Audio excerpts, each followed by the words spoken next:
Welcome to this compilation of 4 pensive sci-fi short stories.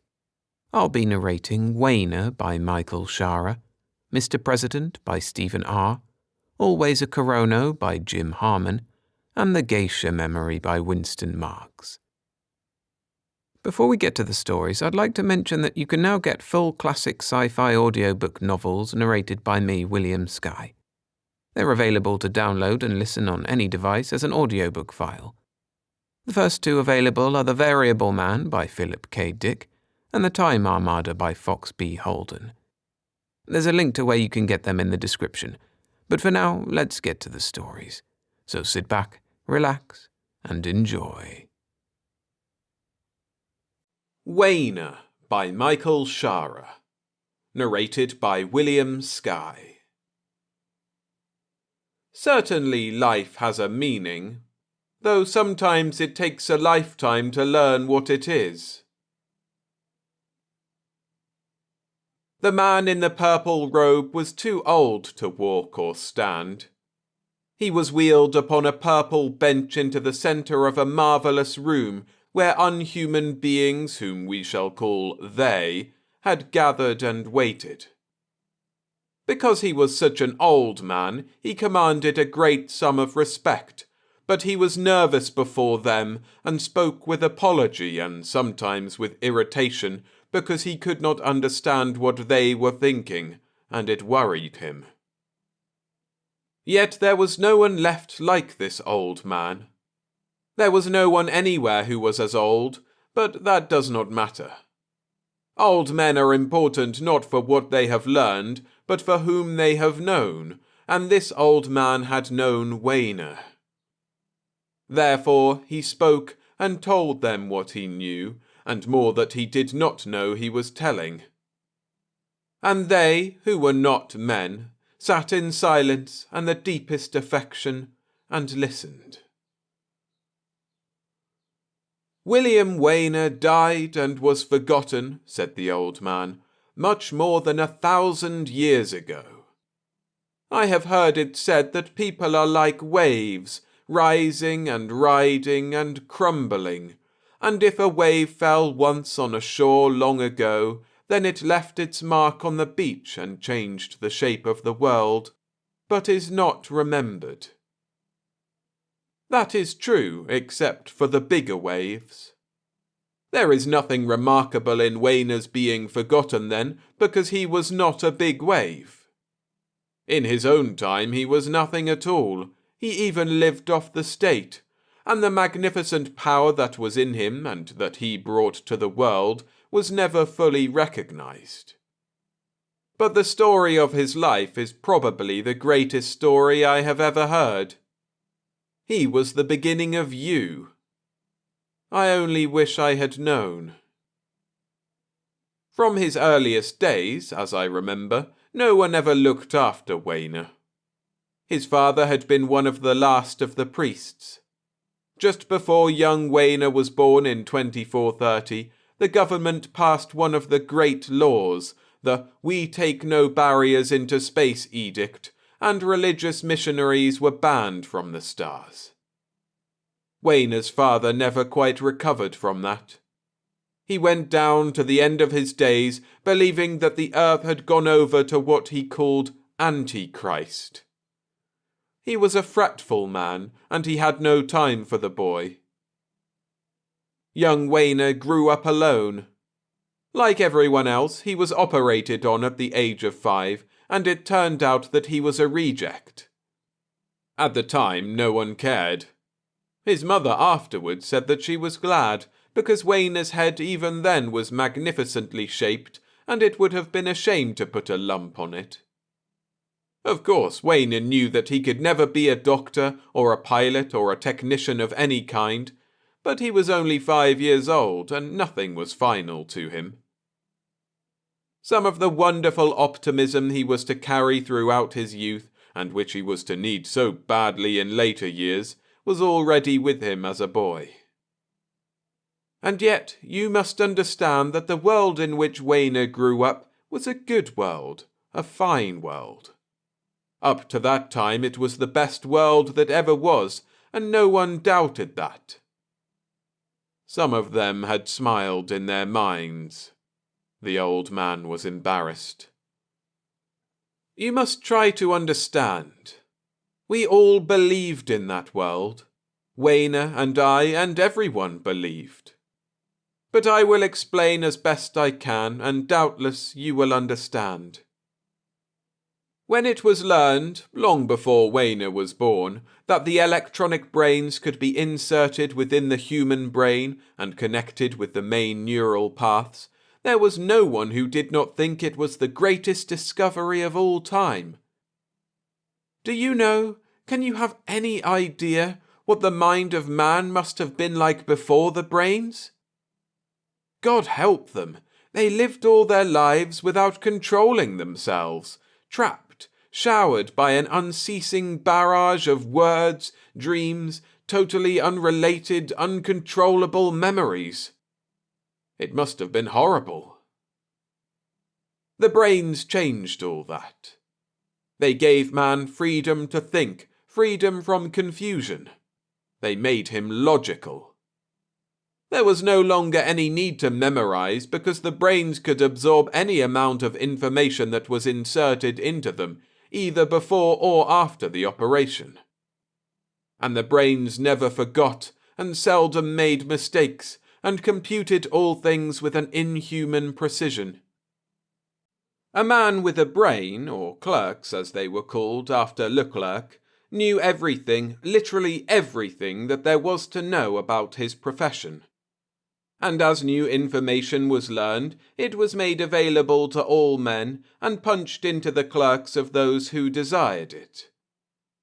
Man began to think more clearly than ever before and thought with more knowledge behind him, and it seemed for a while that this was a godlike thing. But in the beginning, of course, it was very hard on the rejects. Once in every 1,000 persons or so would come someone like Wainer whose brain would not accept the clerk, who would react as if the clerk were no more than a hat. After 100 years, our scientists still did not know why. Many fine minds were ruined with their memory sections cut away, but then a preliminary test was devised to prove beforehand that the clerks would not work and that there was nothing that anyone could do to make them work. Year by year, the rejects, as they were called, kept coming until they were a sizable number. The more fortunate men with clerks outnumbered the rejects 1,000 to 1 and ruled the society, and were called rashes, slang for rationals. Thus the era of the rash and reject. Now, of course, in those days, the rejects could not hope to compete in a technical world. They could neither remember nor compute well enough, and the least of all doctors knew more than a reject ever could. The worst of all chemists knew much more chemistry, and a reject certainly could never be a space pilot. As a result of all this, mnemonics was studied as never before, and rejects were taught memory. When Wainer was fully grown, his mind was more ordered and controlled, and his memory more exact than any man who had lived on Earth 100 years before. But he was still a reject, and there was not much for him to do. He began to feel it, I think, when he was about 15. He had always wanted to go into space, and when he realized at last that it was impossible, that even the meanest of jobs aboard ship was beyond him, he was very deeply depressed. He told me about those days much later, when it was only a reject's memory of his youth. I have lived 1,000 years since then, and I have never stopped regretting that they did not let him go just once when he was young, before those last few days. It would have been such a little thing for them to do. I first met Wainer when he was 18 years old and had not yet begun to work. We met in one of those music clubs that used to be in New York City, one of the weird, smoky, crowded little halls where rejects could gather and breathe their own air away from the, as we called them, lumpheads. I remember young Wainer very clearly.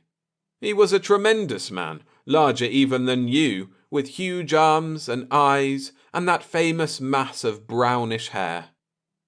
His size set him off from the rest of us, but it never bothered him, and although he was almost painfully awkward, he was never laughed at.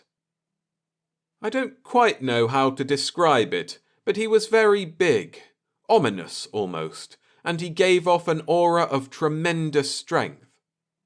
He said very little, as I remember. He sat with us silently and drank quite a bit, and listened to the music and to us, grinning from time to time with a wonderfully pleasant smile. He was very likeable. He was drawn to me, I think, because I was a successful reject. I was just then becoming known as a surgeon. I sincerely believed that he envied me. At any rate, he was always ready to talk to me. In the early days I did what I could to get him working, but he never really tried. He had only the arts, you see, and they never really appealed to him.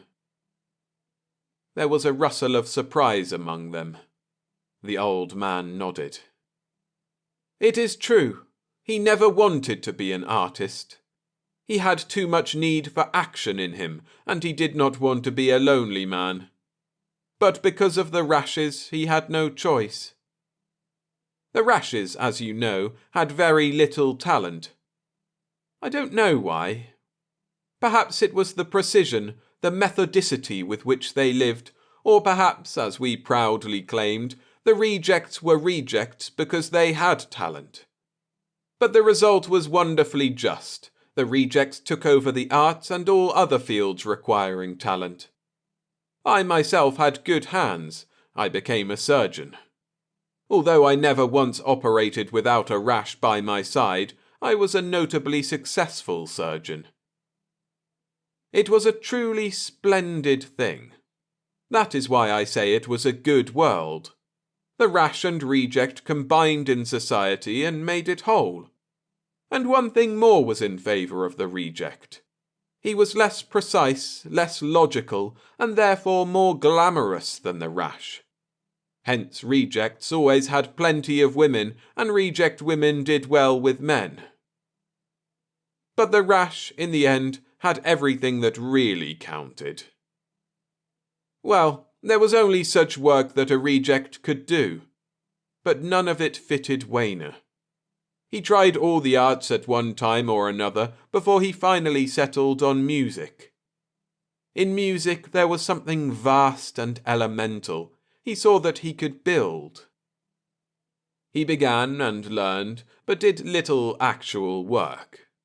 In those beginning years he could be found almost always out by the Sound, or wandering among the cliffs across the river, his huge hands fisted and groping for something to do, wondering why he was a reject. The first thing he wrote was the Pavan, which came after his first real love affair. I cannot remember the girl, but in 1,000 years I have not forgotten the music.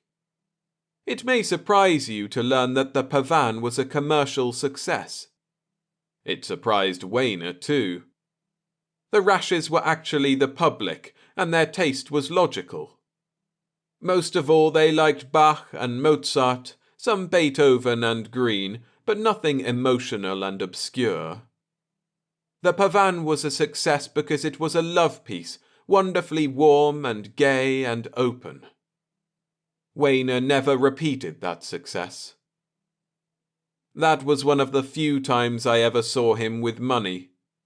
He received the regular government fee and a nice sum in royalties, but not quite enough for a trip into space, so he drank it all up.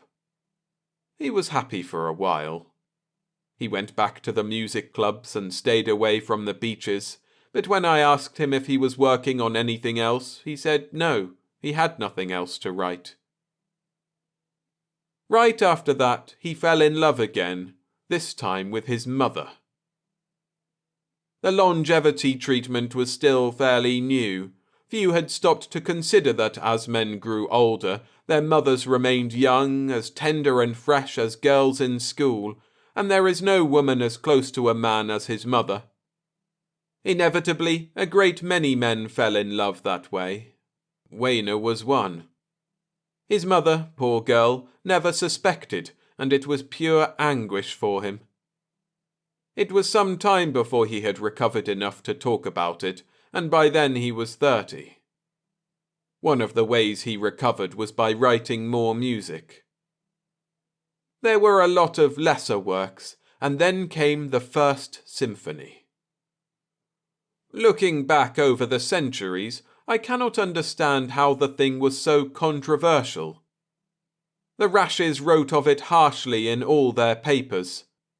The rejects almost unanimously agreed that it was a masterpiece. I myself, when I heard it, became aware that Wainer was a great man. Because of the controversy which raged for a while, Wainer made some money, but the effect of the criticism was to keep him from writing for years. There is something in that First Symphony of the Wainer of later years, some of the hungry, unfinished, incomprehensible strength. Wainer knew that if he wrote anything else it would be much like the first, and he recoiled from going through it all again. He went back to the beaches. He had something rare in those days, a great love for the sea. I suppose it was to him what space is to others. I know that the next thing he wrote was a wild, churning, immortal thing which he called water music, and I know that he himself loved it best of anything he wrote, except of course the 10th Symphony. But this time was worse than the last. The only ones who paid any attention to water music were the rejects, and they didn't count. If Wainer had been a true composer, he would have gone on composing whether anyone cared or not, but as I have said, he was not really an artist. Despite the fact that he was the greatest composer we have ever known, music was only a small thing to him. He had a hint, even then, that although he had been born on Earth, there was something in him that was alien, and that there was so much left to do, so much to be seen, and because he could not understand what it was, that fired him. He ground himself raw, slowly, from within, while walking alone by the rocks on the beaches. When I saw him again, after I took ship as a surgeon to Altair, he was 40, and he looked, I borrow the phrase, like a man from a land where nobody lived. Having written no music at all, he was living again on government charity. He had a room, of sorts, and food, but whatever money he got he drank right up, and he was such a huge and haggard man that even rejects left him carefully alone. I did what I could for him, which wasn't much except keep him drunk. It was then that he told me about his feeling for space, and a great many other things, and I remember his words, "I will have to go out into space some day. It is almost as if I used to live there." Shortly after that, the coughing began. But it came very seldom, and seemed no more than a common thing. Because there was no longer any such thing as disease, neither Wainer nor I thought much about it, except that Wainer went and got some pills from the government. For a long while, we may be thankful for that at least, the cough did not bother him. And so the years passed. When Wainer was 42, he met the girl. Her name was Lila. She was a Rash, a teacher of mnemonics, and all I can remember of her are the dark brown lovely eyes and the warm adoring face. She was the only woman that Wainer ever really loved, except perhaps his mother, and he chose to have his child by her. Because of the population problem, a man could have one child then every 100 years. Wainer had his child by Lila, and although he was very happy that the boy turned out to be a Rash, he never paid him much attention. He was about 50 then, and beginning to break down. So that he could see Lila often and with pride, he wrote a great deal during those years, and his lungs were collapsing all that while. It was out of that period that he wrote all his symphonies from the 2nd to the 9th. It is unbelievable, they were all purely commercial.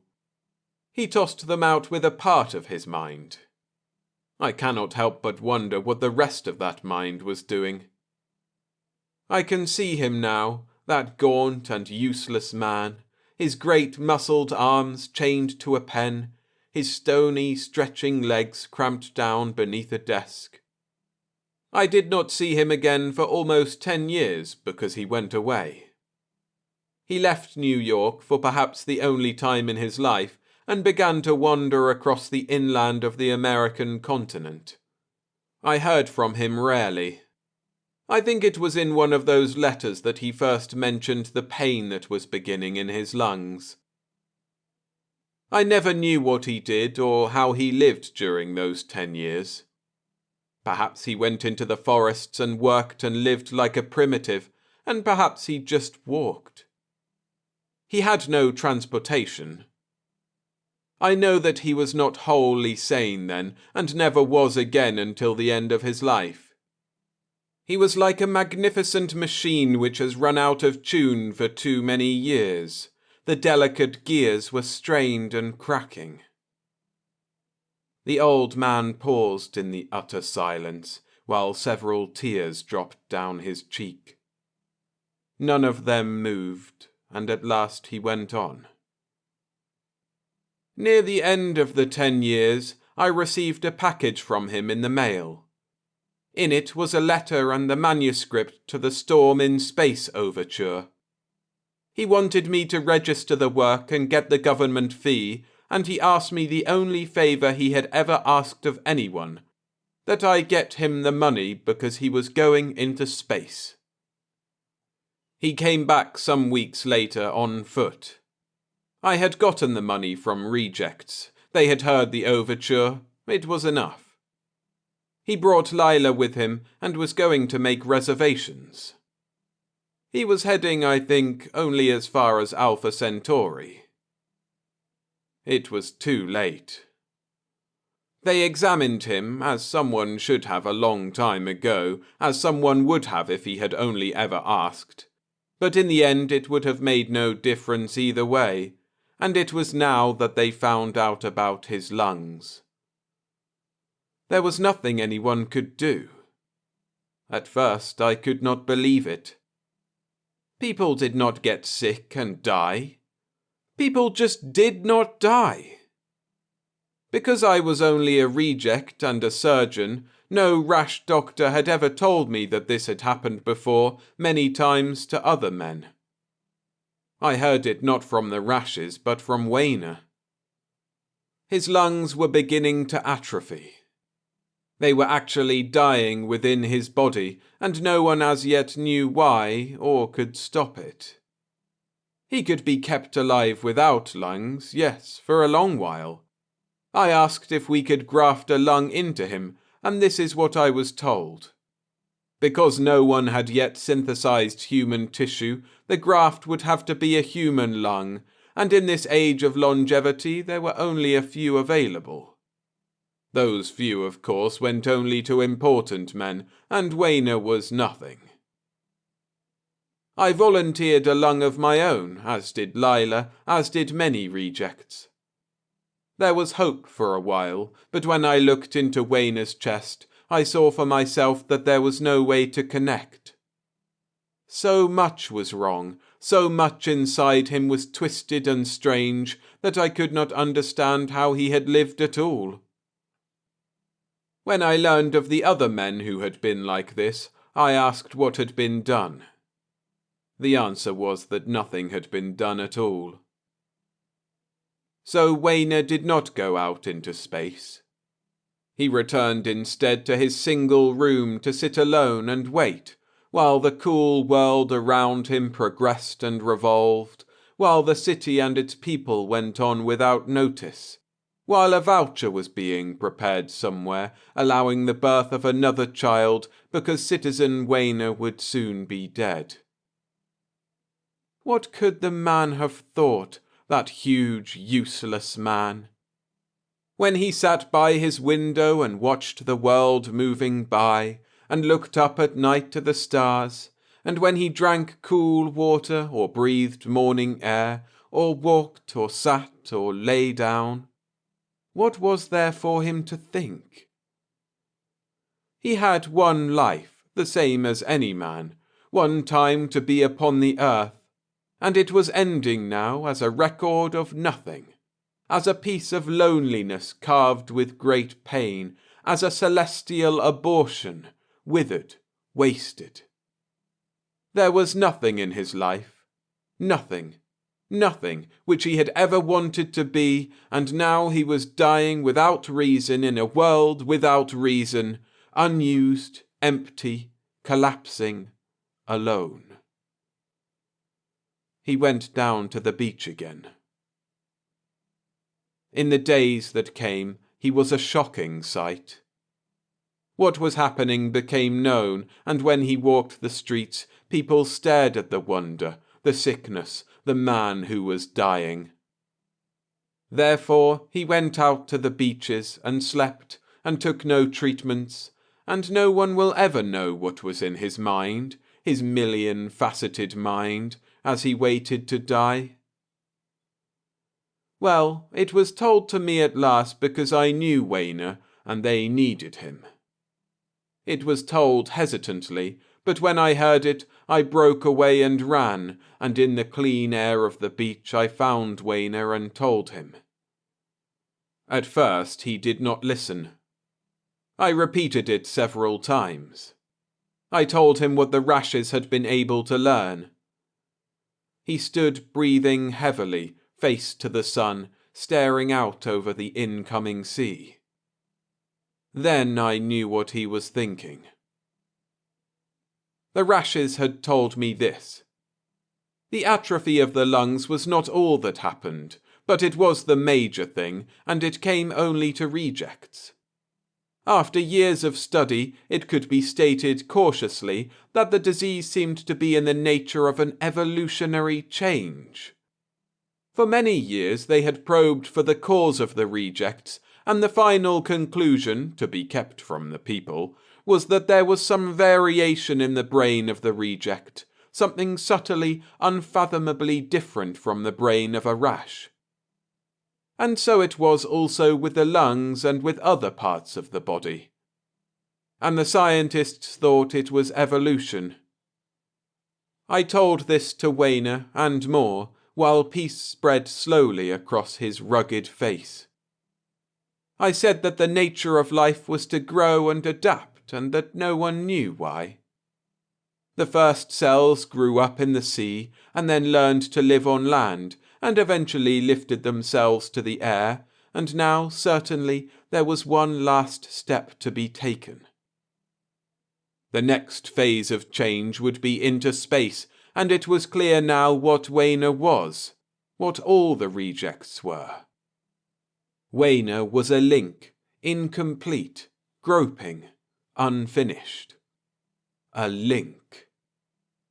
It meant more to him, I think, than any man can ever really understand.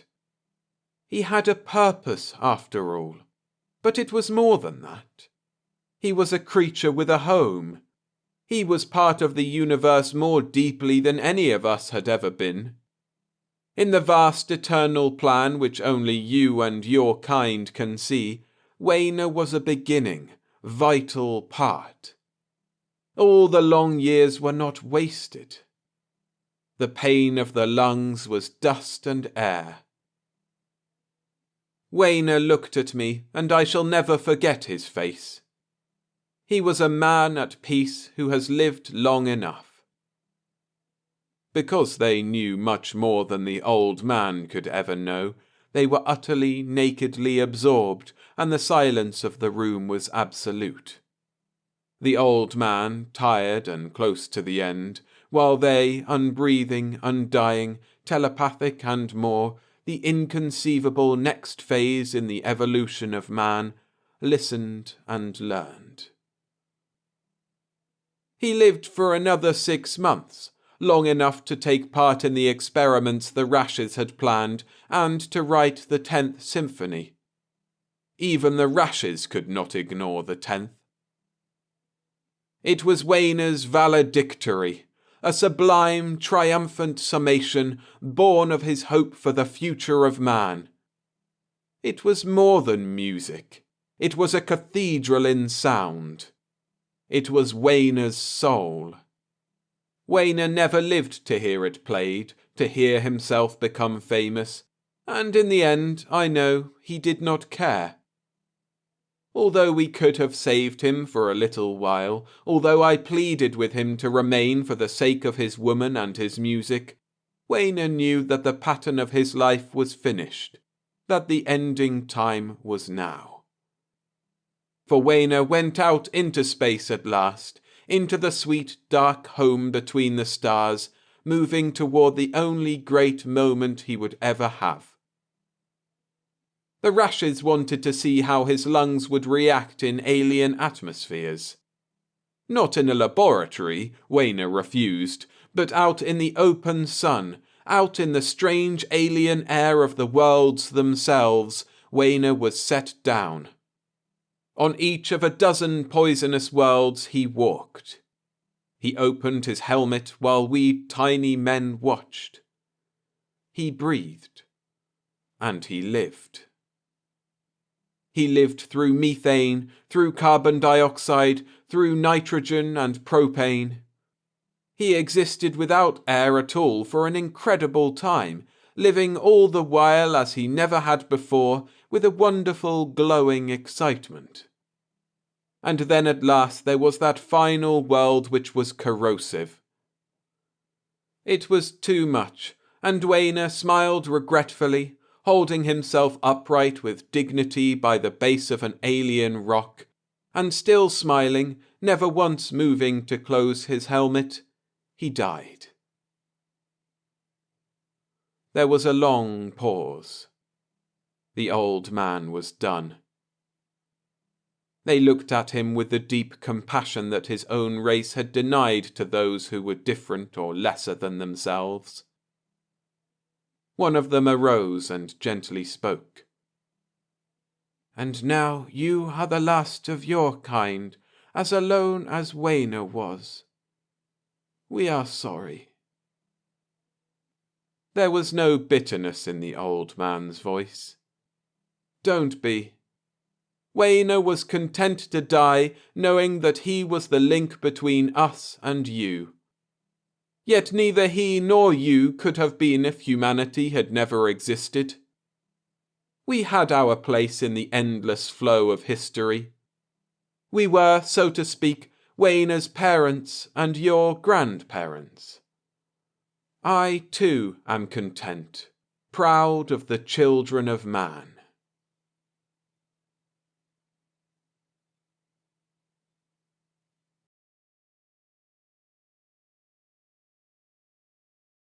Mr. President by Stephen R. Narrated by William Skye. He had been overwhelmingly elected. Messages of sympathy poured in, but they couldn't help. Nothing could. George Wong stood pale and silent by the video screen, listening to the election returns, a long-stemmed glass of champagne clutched forgotten in his trembling right hand. The announcer droned on. "Latest returns from Venus, with half of the election districts reporting, give 3,496,000,000 votes for Wong, against 1,400,000,000 for Thompson, 1,100,000,000 for Mikio, and 900,000,000 for Cow. These results, added to the almost complete returns from Earth and the first fragmentary reports from Mars, clearly indicate a landslide vote for Wong as the next president of the Solar Union. The 2 billion votes from Ganymede and Callisto, which will be received early tomorrow morning, cannot appreciably affect the results. The battle for the 25 vice presidents is less clear. It is certain that Thompson, Mikio, Cow, Singh, and Dulavier will all be among those elected, but in what order is not yet. Wong leaned over and snapped the video off. His shoulders sagged. He leaned against the console as though too tired to move, a slight, narrow-shouldered man with a very high forehead and thin, receding black hair. His large, sad, almond-shaped eyes and yellow-tinted skin indicated that there was a good deal of Asiatic in the mixed blood that flowed through his veins. "I'm sorry, truly sorry," Michael Thompson said sympathetically, placing a friendly arm across the narrow shoulders of the successful candidate. They were alone in the living room of the hotel suite in New Geneva, which they had shared for the campaign. "The people chose well. After the wonderful job you did in organizing the colonization of Io and Europa, you were the logical man. And then you do have the fantastic responsibility quotient of 9.6 out of 10. Anyway," he added with a weary shrug, "don't feel too bad. It looks as though I'll be first vice president." A brief ghost of a smile crossed George Wong's face. "We who are about to die salute you," he said, lifting his glass in a bitter toast to the blank video screen. Thompson, the man who was to be first vice president, silently joined him. "At least," Wong sighed, putting his empty glass down on the video, "I don't have a family. Look at poor Cow, at Mikio. With wives and children, how they must have suffered when they learned they had been drafted by the conventions. Well, I guess there's nothing else to do but to go to bed and wait until they come for me in the morning. Good night, Michael." "Good night, George," Michael Thompson said. He turned toward his own room. "I am sorry," he said again. Wong had already eaten breakfast and was dressed in an inconspicuous tweed suit for the inauguration when the chimes sounded, telling him that they were at the door. Slowly he walked to the door and opened it.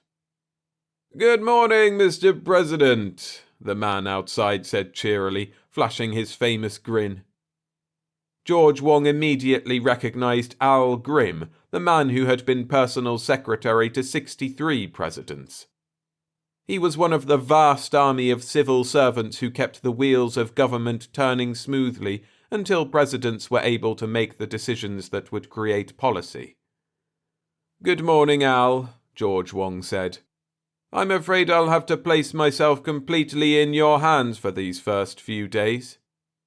Do we go to the executive mansion for the inauguration now?" "Yes, sir. Then, after your inauguration, to the office. Messages of condolence have been pouring in all night, but I don't think you want to bother with them. However, I am afraid we will have to bring up some of the problems that have arisen in the 2 weeks since President Reynolds left office." "How is he?" Wong asked. "I knew him, you know. He taught at Venus University at the same time I did. He was a fine man." "I'm afraid he's no better," Al said, shaking his head. "We're doing all we can for him, but he won't even speak to his wife. You know how difficult it is." "Yes, I know," Wong said. They rode downstairs in silence and walked to the presidential copter parked in the street in front of the house. A few guards loitered in the vicinity, but there were no crowds.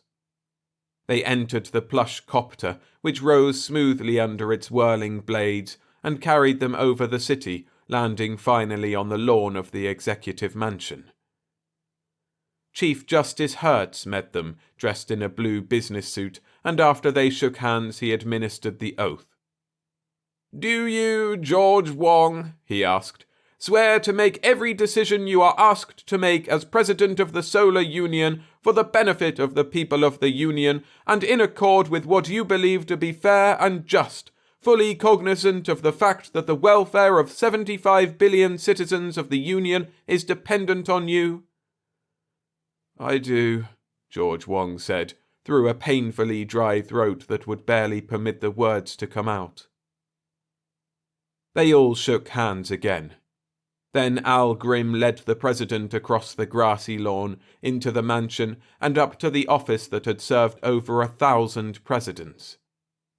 Wong entered it nervously. It was a large, plain room, severely decorated. Tentatively, he slid into the chair behind the huge steel desk and began opening the drawers. He found them fully stocked with tapes, a recorder, all the other necessities. The desk and everything else in the room was brand new. There was no trace anywhere of his predecessors, and he was relieved to find it so. The psychology department at work, he thought. "While we are moving your effects into the living quarters, Mr. President," Al said from the doorway, "I wonder if we could start discussing the problem of the Gnee. Their ambassadors have presented an ultimatum, and they demand an answer today." So soon, President Wong thought. Couldn't he have just a few hours to get used to his office, to wander through the building, to explore the green garden that he could see from his barred window stretching out behind the mansion? For a second he almost rebelled, but even as he thought of answering no, he realized that he never would. The psych agents had measured his responsibility quotient at 9.6, and they didn't make mistakes. "Of course," he answered with forced enthusiasm. "Who do you suggest I discuss the matter with? For that matter, who are the Gnee?" "I have the manager of defense, the manager of trade, and the manager of foreign affairs waiting in the anteroom. With your permission, I'll call them in and they'll explain the problem. But first, if you would sign this order. It has already been approved by President Reynolds and by all of the managers concerned." President Wong took the paper. It was an order sending a space platoon, 5,000 warships and 500,000 men to the system of Altair A to place themselves under the command of the Grasvian fleet for an attack against the system of Altair D. The president frowned. "What's the story behind this?" "As you know," Al explained patiently, "there is an unwritten agreement throughout the galaxy that if any system conquers too many other systems, an inter-system police force is formed to cut the conqueror down. Since for all practical purposes there is an infinity of systems in the galaxy, and as each conqueror borders on more and more of them as he grows larger in three-dimensional expansion, unlike the one-dimensional conquest that used to occur on the surface of planets, conquest of the galaxy is an obvious impossibility. However, the inhabitants of Altair D seem to have embarked on a policy of reckless expansion that could reach us in time." "I see," President Wong said. "How far away are they?" "It will take the platoon 16 years to get to the rendezvous. They will remain for 10 years, then return. Because of the distance, we are not expected to send more than this token force." President Wong looked at the order. It had already been signed by President Reynolds, by the managers of defense and of foreign affairs. After all, even though 42 years was a long period of time to chop out of a man's life, only 500,000 men were involved, and it was the duty of every citizen to give his life for his planet if required. With an impatient motion, he rolled his thumbprint in the soft plastic signature space and held it for a second as it hardened.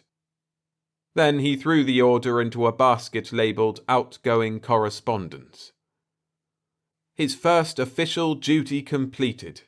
He should have felt exhilarated, but instead, nagging thoughts of guilt tugged at his brain. Who were the inhabitants of Altair D anyway? How did he know that the police action was just? Shouldn't he get out the whole file and go over it? But that would take days, and there was the matter of the Gnee, whoever they were. The three managers entered. President Wong stood up and shook hands with them. They didn't waste time on other preliminaries, but rushed straight into business. "The Gnee," the manager of trade, a large red-faced man, said, "demand that we remove our trading planetoid from their system. They allege that the planetoid is a security risk in that it could be used for remote control bombing of any of their planets. They threaten that if we don't remove it voluntarily, they will attack it, and their ambassadors are here in person to take our reply to their ultimatum. There was nothing unusual in that, President Wong knew. Since both spaceships and any other known means of communication travelled at the speed of light, it was now more common to send ambassadors on important missions than to send messages. "What do you think we should do?" President Wong asked the manager of trade. "I think we should tell them to go to hell," the manager of trade replied, his heavy face turning redder. "After all, we have 1,000,000 trading planetoids out in the galaxy. If we retreat here, we set a dangerous precedent." "I see," Wong said, frowning. "I don't recall any alien trading planetoids in our system." "Of course not, Mr. President," said the manager of foreign affairs, a tall, lean, distinguished-looking gentleman with blue eyes and iron-grey hair. "We don't permit them for much the same reason that the Gini want them removed from their system. Trading planetoids are usually only tolerated in backward systems. Apparently, the Gini no longer desire to be considered backward. I, for one, think that we would be making a mistake not to accede to their request." "Oh, that's very fine, decent, sporting and all that," the manager of trade said irritatedly. "But I have to worry about feeding this overpopulated system of ours, which would starve if it weren't for inter-system trade, a significant part of which is carried on through the planetoids." "Can we protect the threatened planetoid?" President Wong asked the manager of defense, a short, slim black man with flaming red hair. The manager of defense considered his reply carefully. "Not if they're willing to pay a terrific price to destroy it," he said finally. "After all, it's 33 years away. While we can send out a fleet immediately that would get there at the same time as the ambassadors and before they could mount an attack, we hardly could send reinforcements and replacements once the battle is joined. But from the best information available, I think that a small force of 20 or 25,000 troops should be able to frighten the Gini out of doing anything foolish. They aren't very far advanced." 33 years, President Wong said, frowning. "That means a mixed crew with facilities for children. I am told that things often go wrong on that type of mission." The manager of defense nodded. "They do," he agreed shortly. "However, I have analyzed that problem in detail in my report." President Wong sighed. "If you gentlemen will leave your reports with me, I will make my decision by tomorrow morning." Each of the managers gave him several rolls of tape.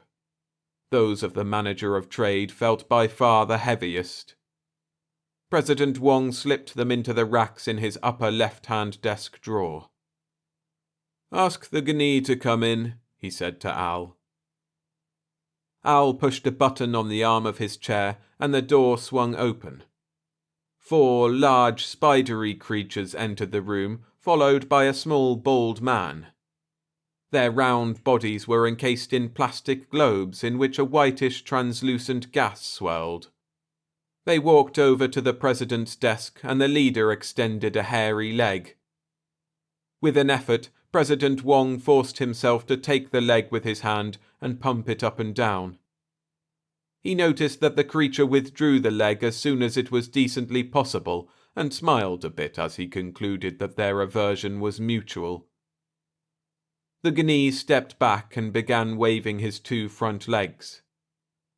"He is asking for your reply to his ultimatum," the small bald man interpreted. "Tell him I'll give a definite decision tomorrow," President Wong said. "Apologize for my not being able to reply today, and point out that since it will take him 33 years to get home, one day will not make much difference." The bald interpreter waved his hands. The 4 Gini went into a small huddle, waving their spidery legs at each other. Then the leader turned to the interpreter again and spoke. "They say that they agree," the interpreter said, "but they want to emphasize that it is not because they fear the power of the solar system." The Gni leader hesitated a moment, then extended his leg again. President Wong pumped it once. The Gni dropped his hand and turned and left the room, with the three others and the interpreter filing after him.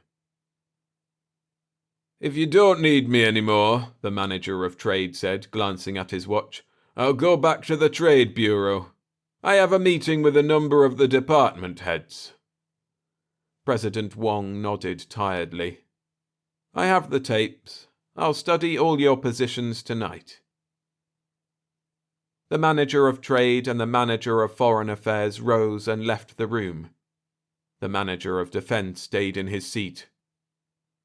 "If you feel up to it," Al said, "the manager of defense would appreciate it if you would present a presidential citation to the remains of the Third Company. They were involved in a police action in the system of Wainer, and their morale is shattered. As you know, the award is traditional, as is the speech. Here's the text. All you need to do is read it." "All right," President Wong said, taking the paper from Al's hand and scanning it. There was only one paragraph. The door opened, and 4 old men entered, followed by an honor guard of 8 husky privates. They approached the desk and stood at attention. President Wong looked up from the speech and felt a wave of sudden nausea. For a second he was afraid that he actually was going to be sick. None of their old, lined faces was complete. The worst wounded had less than half a face, and that discoloured by purple blotches of radiation scar tissue. He was blind, and the others manoeuvred him into position before the desk.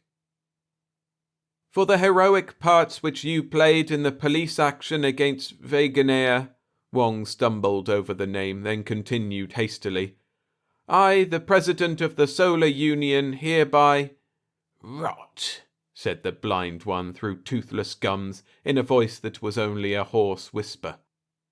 "Tell me, do you know where Wainer is? Does anyone on Earth know where Wainer is, or care? How many men, Mr. President, how many men, young and healthy, left for that police action? Do you know?" His hoarse voice rose. 4 came back. But can any of you gentlemen tell me how many left?" "That's enough," the manager of defense said. At his signal, 2 of the honor guards gently took hold of the veteran's arms and walked him out of the room along with the others. "I order that he not be punished," Wong said sharply. "He won't be," the manager of defense said. "Do you take me for a barbarian? I had hoped, though, that your interest might change their attitude. As you can imagine, it's raising hell with the morale of the recruits." "By the way," the president asked, "where is Wainer, and how many men did we send there?" "It's about 24 years away, near Vega. The action started before my time, and I don't know how many men were involved. Probably not more than a few million.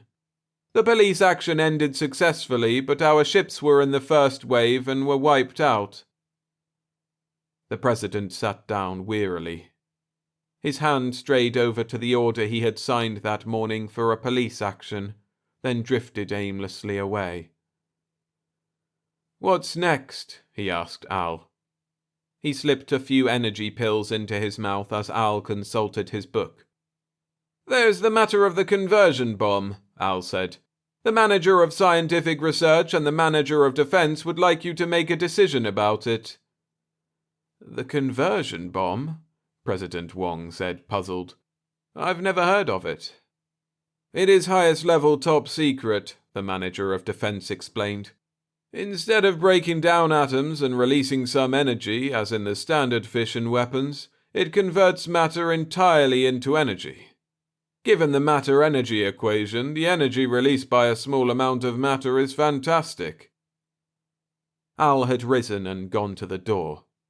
he returned with an old, grey-haired, stoop-shouldered man. The president recognized the famous manager of research. The manager launched immediately into his argument without preliminaries.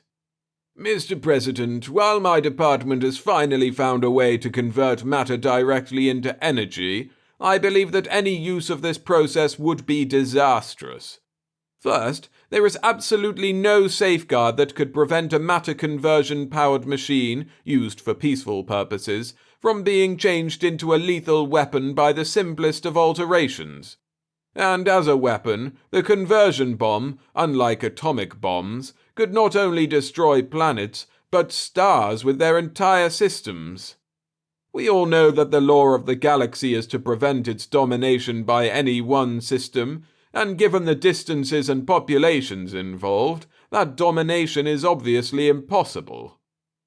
But if we began to construct conversion bombs, and if word of it got out, the whole galaxy would rise against us, all the way to the edge. But, Mr. President, the manager of defense said calmly, we are not a unique people. If we do not produce the conversion bomb, you may rest assured that someone else will. Maybe even our friends the Gani. No system has ever saved itself by refusing to manufacture the best weapons available to it. As for the galaxy rising against us, if we have the conversion bomb, let them. We will be able to defend ourselves against any or all of them, and blast their suns into novae. Until they have the bomb, the manager of scientific research interrupted. As you say, we are not a unique people.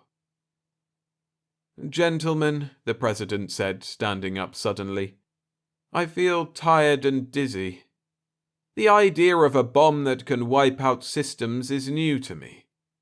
If you will leave your tapes, I will study your arguments tonight, and we can resume this discussion tomorrow. The two managers rose immediately, shook hands with the president, and left. They did not speak to each other as they went through the door. Mr. President, Al said, it's 7 o'clock. Will you join me for dinner, sir? President Wong slumped back into his seat and stared dully at Al, only half noticing his friendly grin. What would you do about the Gani, Al, if you were in my place? He asked. I'm sorry, sir, Al said, but I really don't know. Better come along for some dinner. You've had a hard day and you have a harder one ahead of you tomorrow. We saved a number of difficult problems that we didn't want to throw at you on your first day in office. A ghost of a smile crept over the president's face, then disappeared quickly. It's all right, Al. Go ahead and eat. I think I'll just stay here and go over these tapes. As Al left, President Wong saw the order for the police action on his desk. He picked it up to call Al to take it with him, but his eyes caught the words 500,000 men, 16 years, and a picture of the terribly wounded veterans flashed before his eyes. Really, he would have to go through the files and find out if the expedition was necessary. He opened the left-hand desk drawer and stared at the Gani tapes, but he didn't take any of them out. It seemed like too much of an effort. And then the conversion bomb was so much more important. He closed the first drawer and opened the one with the conversion bomb tapes. But the Gani had to be answered tomorrow. The bomb could wait. He slammed the drawer shut. Gani, he muttered to himself and opened the other drawer.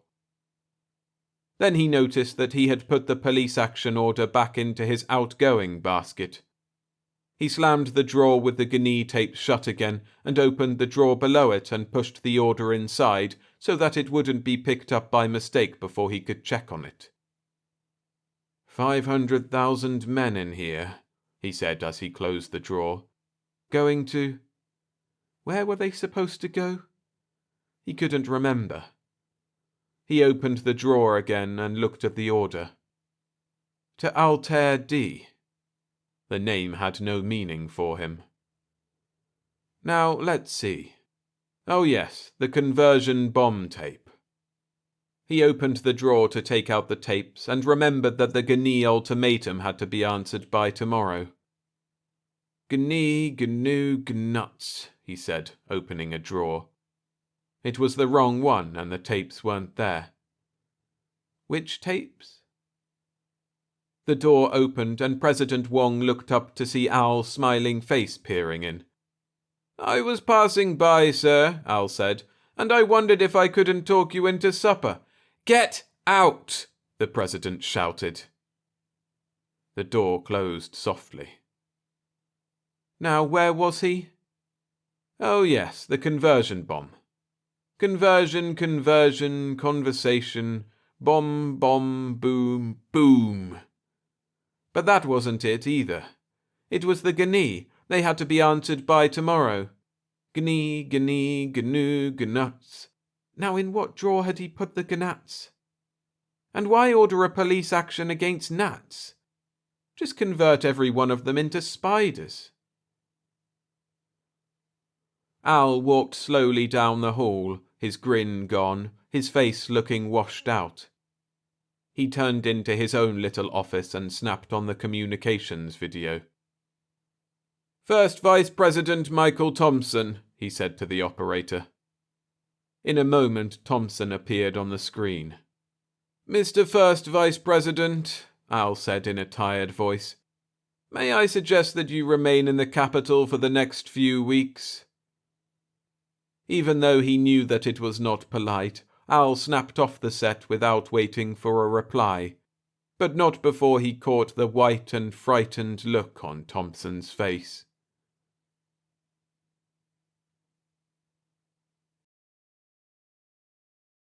If you're enjoying the stories, hit the like button to help the channel continue to grow. Thanks. Always a Qurono by Jim Harmon. Narrated by William Skye. You too can be a Qurono. All you need to do is geoplanked. All you need to know is when to stop. Barnhart sauntered right into the middle of them. He covertly watched the crew close in around him, and he never twitched an eyelash. Officers must never panic, he reminded himself, and manipulated the morning sights on the nearest sun through the Fitzgerald lens. It was exactly 925:30 galactic time. He jotted the reading in, satisfied. The warm breath tickling the back of his neck was unnerving. If he showed fear and grabbed a blaster from the locker, he could probably control them, but he was devastatingly aware that a captain must never show fear. Captain Barnhart, Simmons the mate drawled politely. Do you still plan on making the jump at 930? The captain removed his eyeglasses and polished the lenses. Simmons, he said in comforting, confiding tones, you are well aware that regulations clearly state that a spaceship that phases in on a star in major transport activity is required to rephase within 24 hours to avoid being caught in turbulence. Yes, sir, Simmons said, but as I have stated before, it is my belief that regulation means that a ship should phase to avoid the possibility of being caught in an energy storm. We landed right in the middle of one. As you are aware, sir, if we phase now, there is an excellent chance we will warp right into the sun. Barnhart shook his lean bronze head wearily. Simmons, the Admiralty has gone through this thousands of times. Obviously they know our danger is greater by staying where we are. Why, Ignat 6Y out there may nova. We'll have to take our chances. No, sir.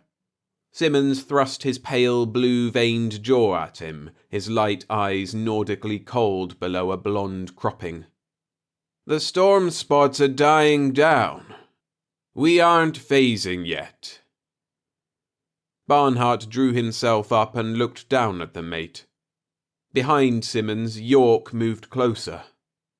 The captain was suddenly aware of York's low forehead and muscular, free-swinging arms. It was probably sheer bias, but he had frequently entertained the idea that Englishmen were closer to our ape-like ancestor than most people. The way they ran around painted blue when everybody was civilly wearing clothes and all. Obviously, York was incapable of thinking for himself and was willing to do anything Simmons commanded him to do. It became transparent to Barnhart that they were going to mutiny to avoid following their duty as clearly outlined in regulations. Judging from York's twitching knuckles, they were going to resist by strangling him. Barnhart wondered if this was the time to show fear and unlock a weapon to defend himself.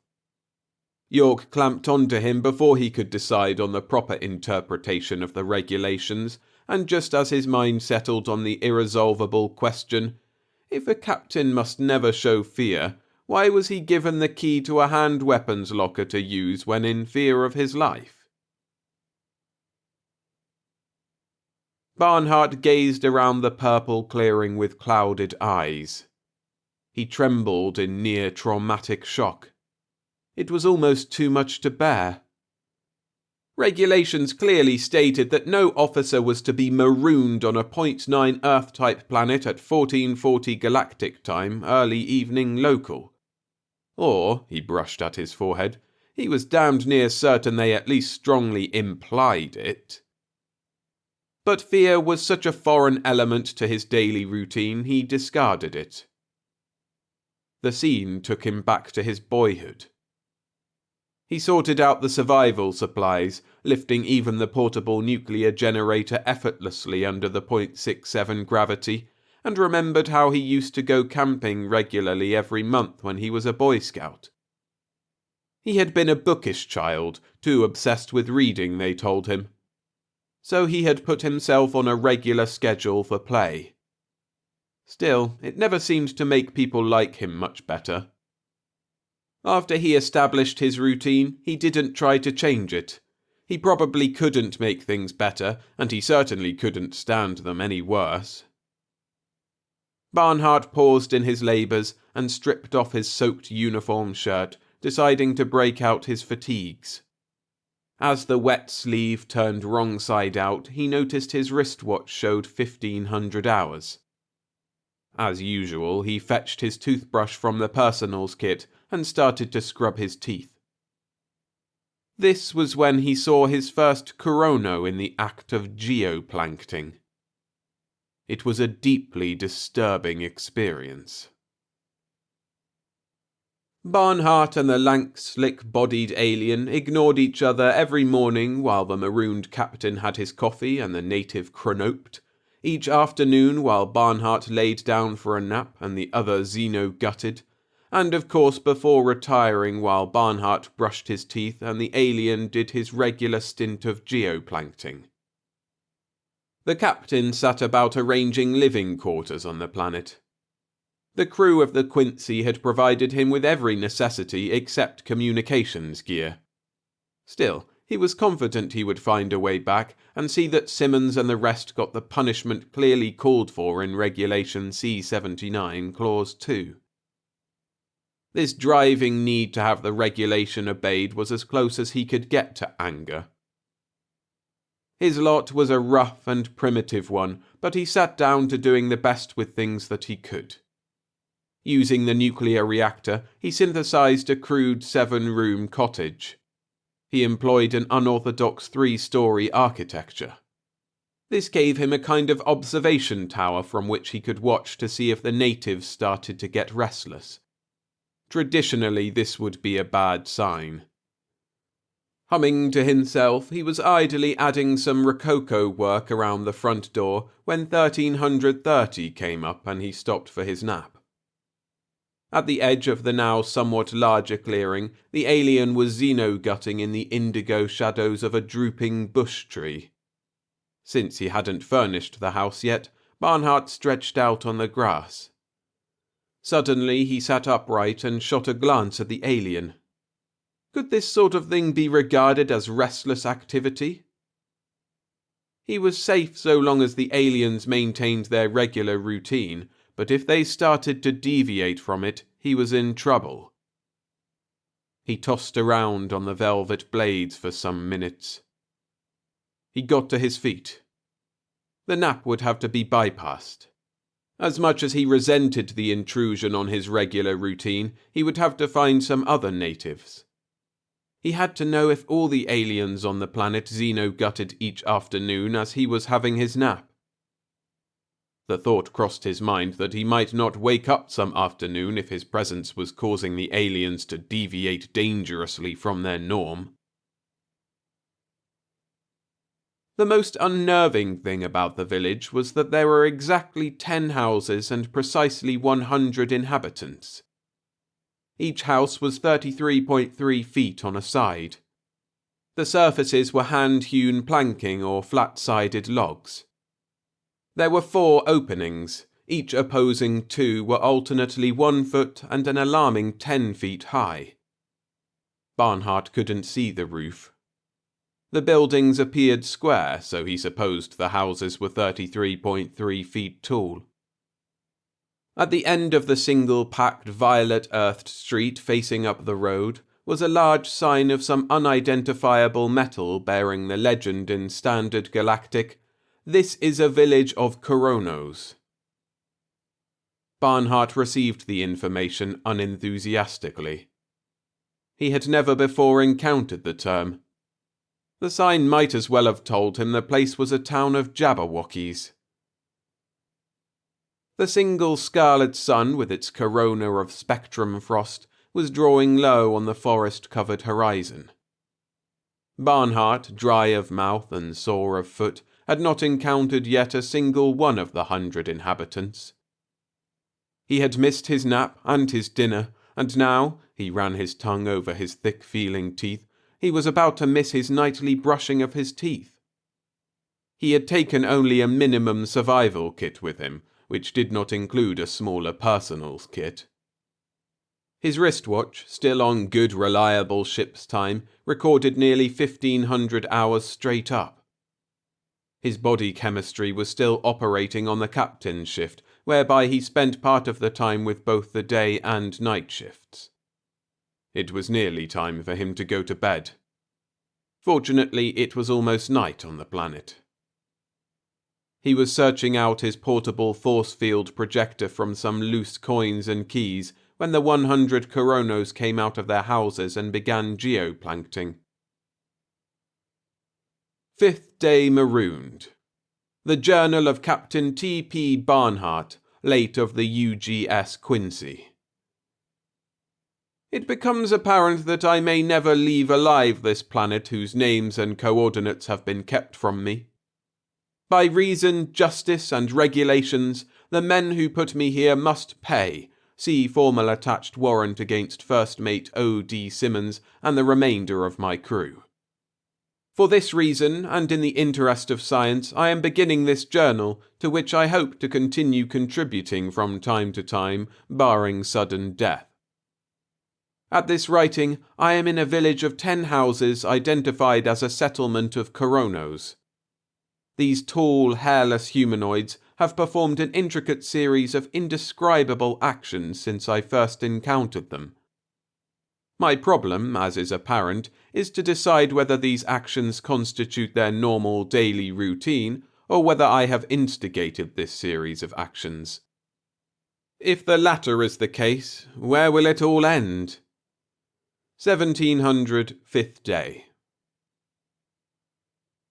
Barnhart was not used to being ignored.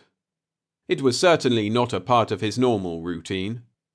Often in his life he had been scorned and ridiculed. Later, when he earned a captaincy in the exploration service, the men around him had to at least make a show of respect and paying attention to him. Being ignored was a new experience for him. While it was a strange thing to say of an explorer, Barnhart didn't particularly like new experiences. Or rather, he only liked the same kind of new experiences.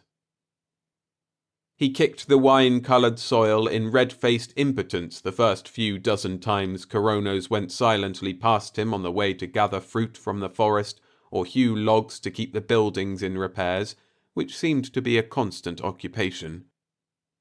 However, when the 25th alien shouldered past him the morning after he first discovered the village, Barnhart caught him by the shoulder, swung him half around, and slugged him off his feet with a stabbing right cross. The alien shook his head foggily a few times and slowly climbed to his feet. Barnhart bit at his underlip. That hadn't been a wise thing to do at all. He should know that unorthodox moves like that led only to certain disaster. He fumbled for his force field projector and with a flush of adrenaline discovered he had lost it. Now, he thought, the alien will signal the rest of them. And they, all 100 of them, now does that include the one I first saw in the clearing or not? They will converge on me and... The Qurono marched off into the forest. Everyone was still ignoring Barnhart. Barnhart munched on a steak sandwich listlessly and watched the aliens through the faint haze of the force field. He had found the projector half stamped into the earth and he was testing it. But even a test was foolish. None of them was close enough to him to harm him with so much as a communicable disease. He might as well quit roughing it and get back to the cottage. In the last few days he had had time to think. He took up his journal. 8th day. I can only suppose that these actions of the aliens represent some kind of religious ritual. Again, I am presented with the problem of whether these rituals are a part of their normal daily life or are they a special series instigated by my presence. Yesterday, I observed 2 of the Quronos repairing one of the village houses. The native lumber seems to be ill-suited to construction purposes. Several times I have noticed logs tearing themselves free and crawling back into the virgin forest. Due to the instability of their building materials, the aliens are constantly having to repair their houses. In watching the 2 Quronos at work, I observed something highly significant. The humanoids worked smoothly as a team, splitting and planing down the reluctant logs with double-bladed axes. Then, putting the lumber in place, they fastened it down with triangular wooden pegs. They pounded these pegs home awkwardly with the flat side of the axes. The axes are crude and obviously indigenous to the culture. I view this with considerable alarm. Obviously, any culture that can produce an axe is capable of inventing the hammer. The Quronos are not using their hammers in front of me. I am producing a change in their routine. Where will it end? What are they saving their hammers for? 808th day. Barnhart had written that just before dawn, but as usual the aliens had continued to ignore him. For all he knew, the ritual might go on for years before they used their hammers, or whatever they were planning. It was drawing near time for his nap, but he felt completely wide awake even inside the safety of the force field. His throat hurt, and the backs of his legs ached with the waiting for the natives to come out and begin xenogutting. He wiped his hands together and forced a smile. Why should he worry what the natives did? He was completely safe. He could live out his life in immutable security. But this wasn't his world. No part of it was his, or at least only the part he had brought with him. Sanity lay in holding to what was left of his own world. But sanity didn't always mean survival. What if he could make the Qurono's world his own? Barnhart wiped at the tiny stings against his face, and his fingertips came away moist with beads of perspiration. The aliens began marching out of the houses in twos from the 10-foot doors, singly from the foot-square openings of every other facing wall. It wasn't his world of fireworks-streaked Ohio summers and bold green hills. This planet cowled with nun-like secrecy, looking acrid, tasting violet, and transmitting a beauty and confusion only a trio of physical scientists could solve. But there was only one thing to do. Barnhart let down his force field and went out. The human body wasn't well adapted for it, but Barnhart did his best to join the Quronos in xeno-gutting. Instantly the cry welled up. "Master!" Barnhart stood up and faced the aliens, deeply disturbed.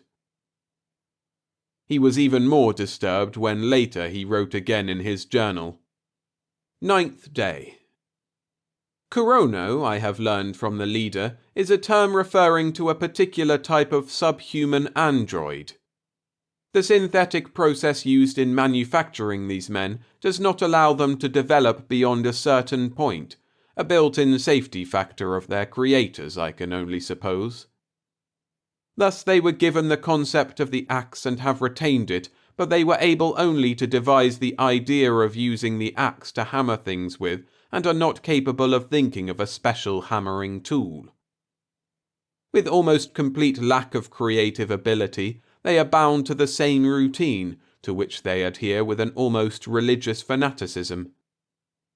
Since last night, I have been treated as virtually a god. I have been given one of their buildings entirely for my own use. I find this turn of events absolutely surprising. I intend to discuss this with the leader today. Note to any ethnologist who may see these papers, since all Quronos are built to the same standards, none is superior to another. But recognizing the need for one director, each of the 100 has an alternate term as leader. 909th day. Despite the upsetting turn of events, Barnhart decided he was more comfortable in his familiar role of command. He glanced at his wristwatch and was surprised to note that he had overslept. The time for both breakfast and chronopting was past. He made himself look ready and left the building. The alien was waiting just outside the door. He looked as if he hadn't moved all night. Yet, Barnhart thought, he seemed a trifle shorter. "Are you the leader?" Barnhart asked. "I am the leader, but you are the master." As an officer of a close-confined spaceship, that sounded a little stuffy even to Barnhart. The fellow still looked shorter. Maybe they had changed leaders the way he had been told the night before. Or maybe Qurono shrank when left out in the night air. "Let's go someplace where we can sit down, and incidentally just call me Sir or Captain." "Yes, sir." Barnhart nodded. He had been expecting, "Yes, master, I will call you Captain." But the alien didn't move. He finally decided that the leader thought they could sit on the ground where they were standing. Barnhart squatted. The leader squatted. Before they could speak, a muffled explosion vibrated the ground, and Barnhart caught a fleeting glimpse of an unstable chemical rocket tearing jerkily into the maroon sky. "Celebration for my arrival?" Barnhart asked. "Perhaps so. We are putting the unneeded ones in status." He decided to let that ride for the moment. "Tell me, why didn't you recognize me before I joined you in your ritual, leader?" The alien tilted his head. "What was there to recognize?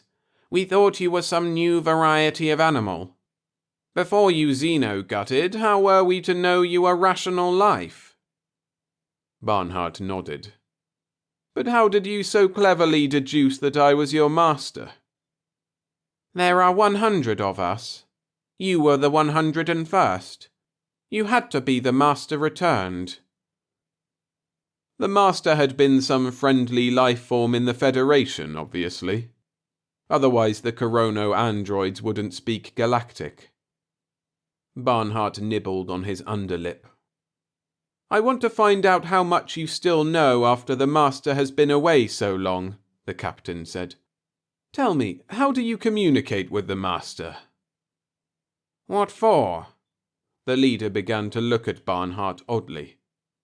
For anything. Where's the subspace radio? The direct approach produced a rather ironic expression on the Qurono's narrow face, but no answer. But if there was a radio on the planet, Barnhart meant to find it. Spacemen forced to abandon their craft were required to report to the nearest Federation base as quickly as possible. Besides, he meant to see that Simmons and his Anglo stooge and all the others paid for their mutiny. But, he decided, perhaps he had better not press the matter at the moment. Another rocket punctuated the moment of silence. Take me to your launching area, Barnhart said.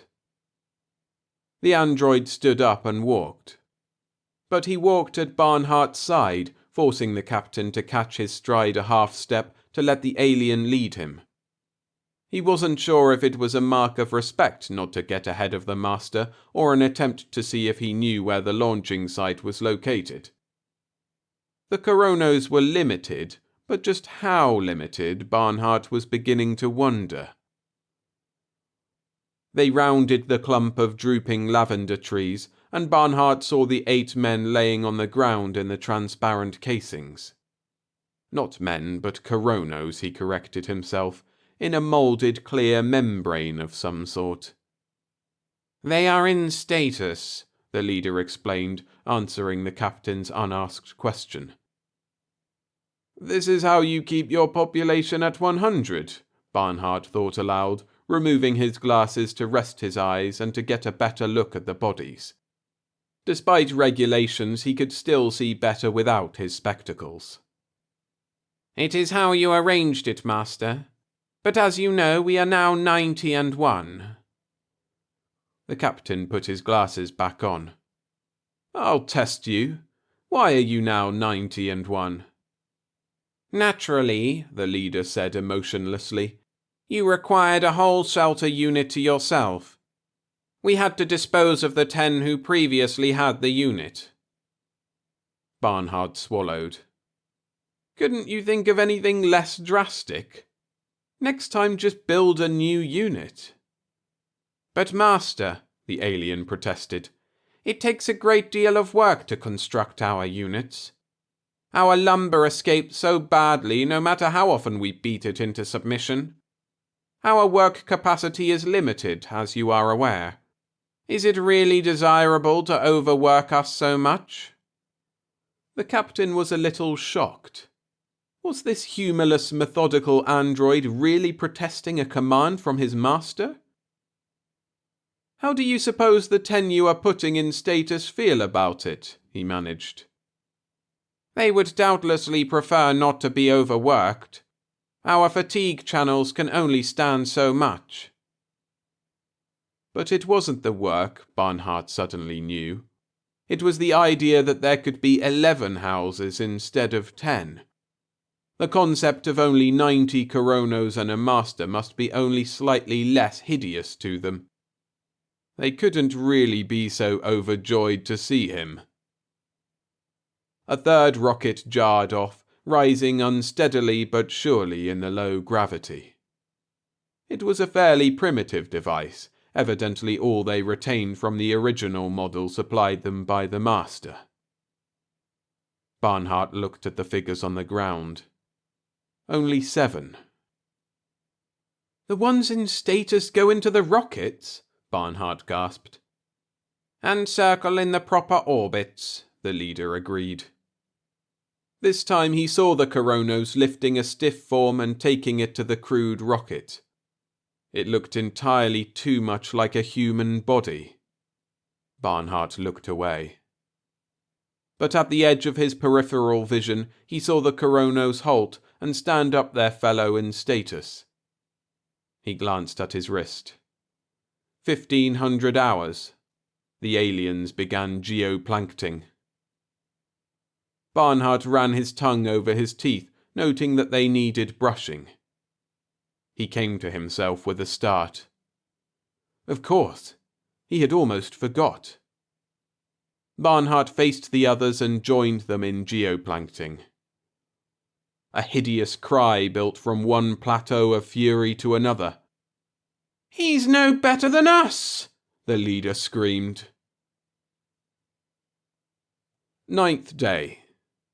I have made a serious mistake. While it was necessary for me to conform to the Qurono's ritual to get myself recognized, I should not have continued to adhere to it.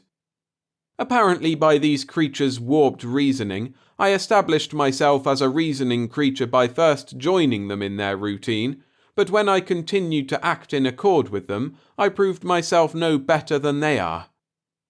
As master, I am supposed to be superior and above their mundane routine. At the moment, they are milling belligerently outside my force field screen. As I look into their stupid, imaginationless faces, I can only think that somewhere in the past they were invented by some unorthodox Terran scientist, probably of English descent. Wait. The force field. It's wavering. It must have been damaged when it got tramped underfoot. They are going to get into me. Barnhart watched them prepare the rocket that would blast him into an orbit circling the planet. He could see and even hear the sound that vibrated through the thin membrane in which he was encased, but he could not move a nerve end. Fortunately, his eyes were focused on infinity, so he could see everything at least blurrily. The leader, who seemed to have grown a few inches, wasted no time. He gave the orders, and the Quronos lifted him into the rocket.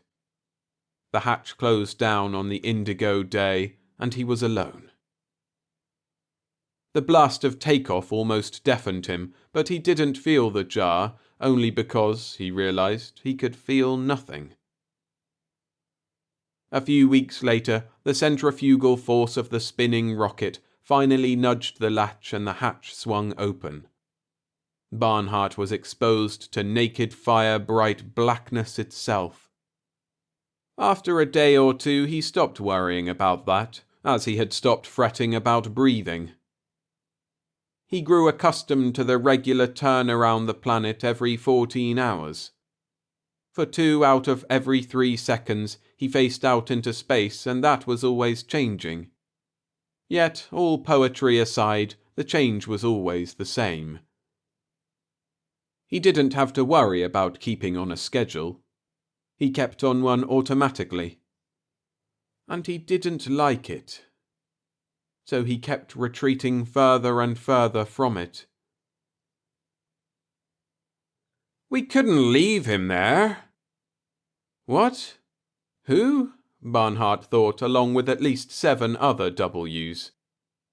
He returned to himself and found that he was standing in the airlock of a spaceship, faced by his first mate Simmons and his stooge York. We couldn't leave him there, Simmons repeated with feeling. That would be the nastiest kind of murder. We might maroon him, but none of us are killers. It's not the punishment we will get for the mutiny, York complained. It's having to go back to his old routine. That time schedule mind of his was derailing mine. He was driving the whole crew cock-eyed. Even if he wasn't going to kill us all by the rule book, I think we would have had to maroon him just to get rid of him. Simmons fingered a thin-bladed tool knife. I wonder how he got up there in that rocket, and in this transparent shroud. I'm sure he's alive, but this is the most unorthodox suspan I've ever seen. Almost makes you believe in destiny, the way we lost our coordinate settings and had to backtrack, and then found him out there. I'll bet he jimmied the calculator, York grouched. You know, York, it's almost as if the world down there marooned him right back at us. The first mate inserted the knife blade. The membrane withered, and Barnhart lived, Now the arrest, York murmured. What are you muttering about, York? Captain Barnhart demanded. What are we standing around here for?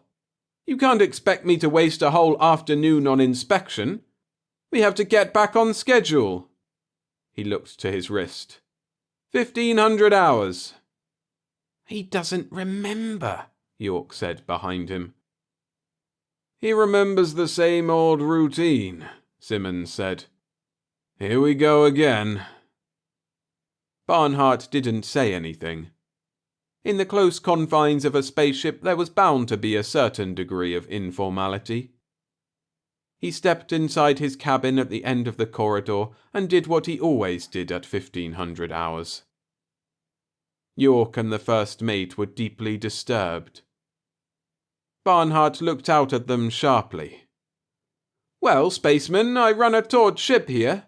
I expect everyone to hit the mark. Adhere to the line. Follow my example. Snap to it. Simmons looked at York and his shoulders sagged. They couldn't go through the whole thing again, the marooning, the rescue, then this. That routine would drive them crazy. Even this was preferable. They joined Barnhart in geoplankting.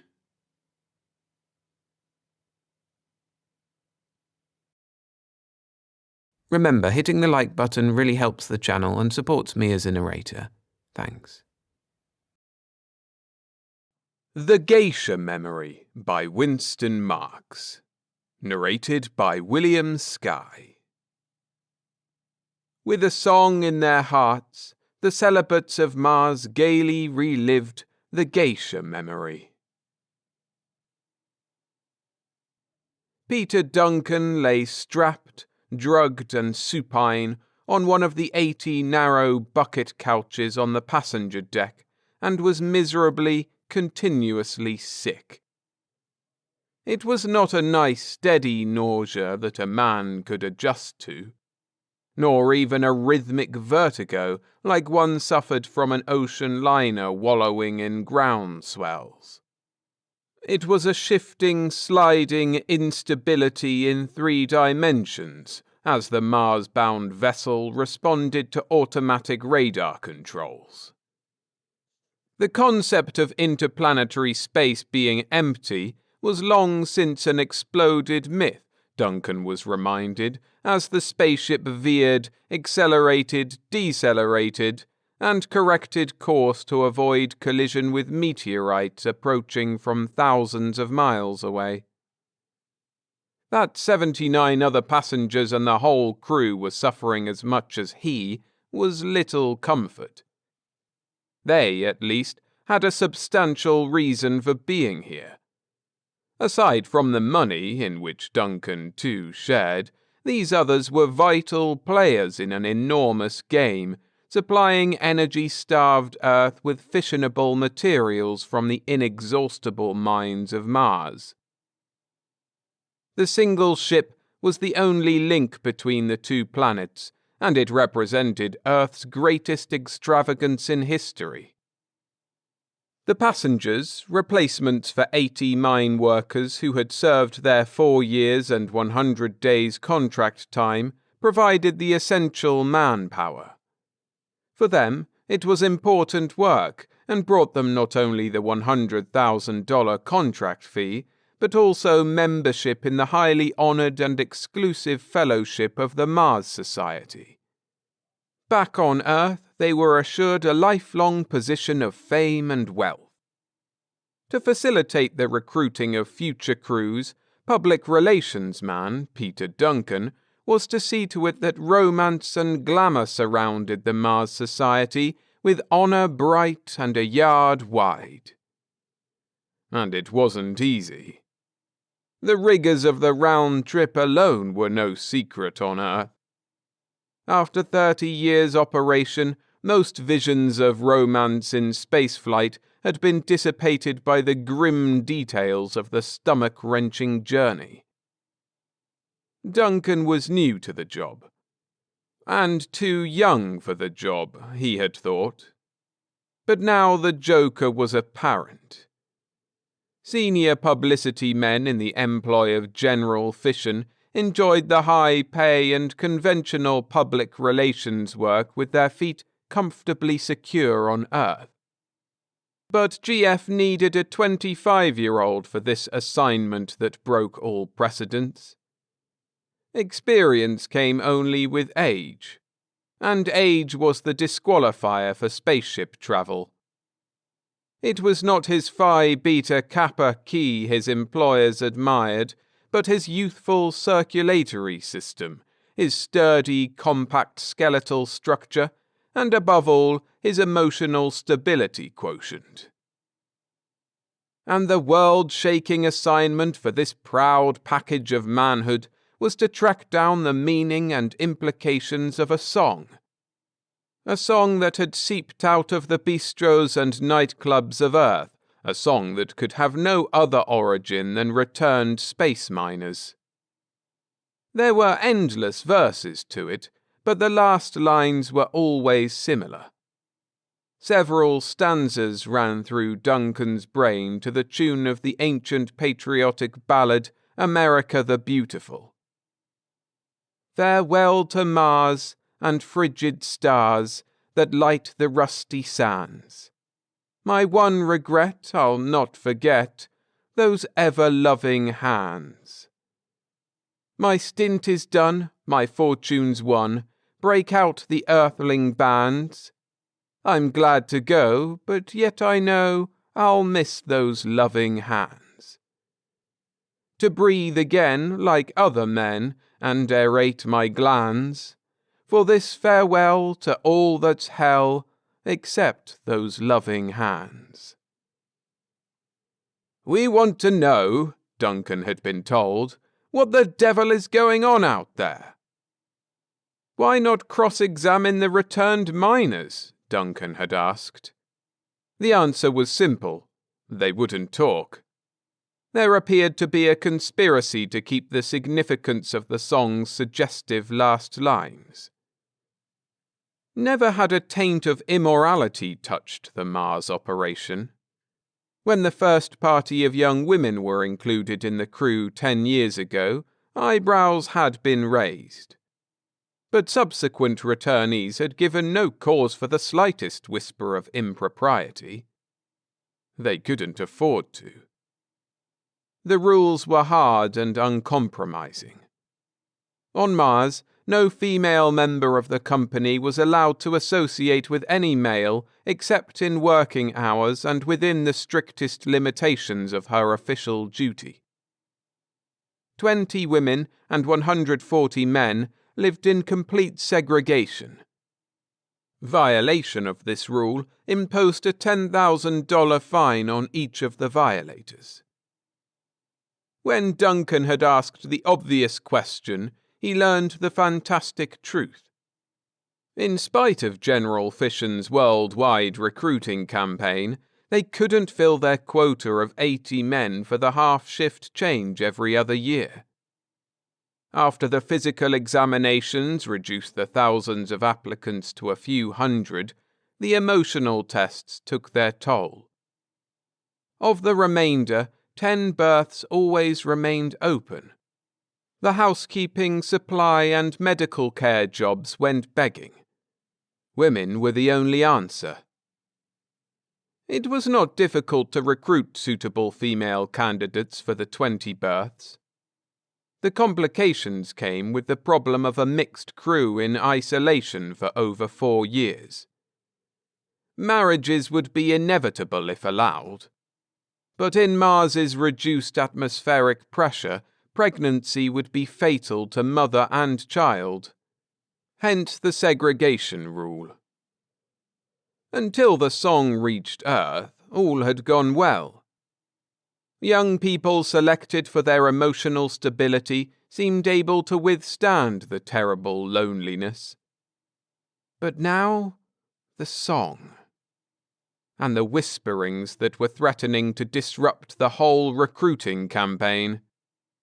These young people were subject to the influences of their parents, churches, and sweethearts. Even this tenuous wisp of smoke might indicate fire. and if the verses of the song became one shade more ribald, GF would whistle for qualified applicants. A wide-open scandal could wreck the whole enlistment program. Back on Earth, the problem had presented Duncan with a provocative challenge. Now, 20 days out, with 42 days' travel ahead, his thoughts were wrapping into a tight spiral of resentment. His imagination had run the gamut of every possible situation he might find, each more lurid and revolting than the last. He cursed man's lustful nature that made this whole mission necessary, and in particular he blamed the Mars colony for the physical discomfort he was being forced to endure. What kind of medal might they award him for spying on a herd of billy goats and weak-willed nannies? A buzzer vibrated under his arm. It was his turn for exercise. Wearily, he unfastened the webbing that strapped him to the G-couch and hauled his way forward to the tiny physical therapy chamber. They were in so-called free flight, but the lurches required that he hold fast to the padded rail and move hand over hand. There would be the tension exercises, then a shower with a damp towel. Then mealtime. He made a face at the thought. So far he had been able to eat fewer than a dozen meals orally. His arms already were becoming freckled with scars from the intravenous feedings and anti-vertigo injections. To his considerable surprise, he was able to step through the airlock and descend the steep cleated ramp to the surface of Mars under his own power. The setting sun was a tiny hot eye burning across the reddish-orange plains. A light breeze refreshed his face after the rank humidity of the spaceship. But the mask through which he breathed and the oxygen bottle on his back reminded him it was an unfriendly wind, the movement of a thin ocean of nitrogen in which a man could drown within minutes.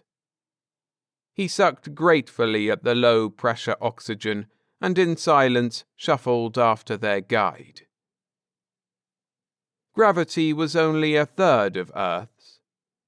After weeks of freefall and the last hours of heavy deceleration, the replacements stumbled drunkenly, seeking their land legs.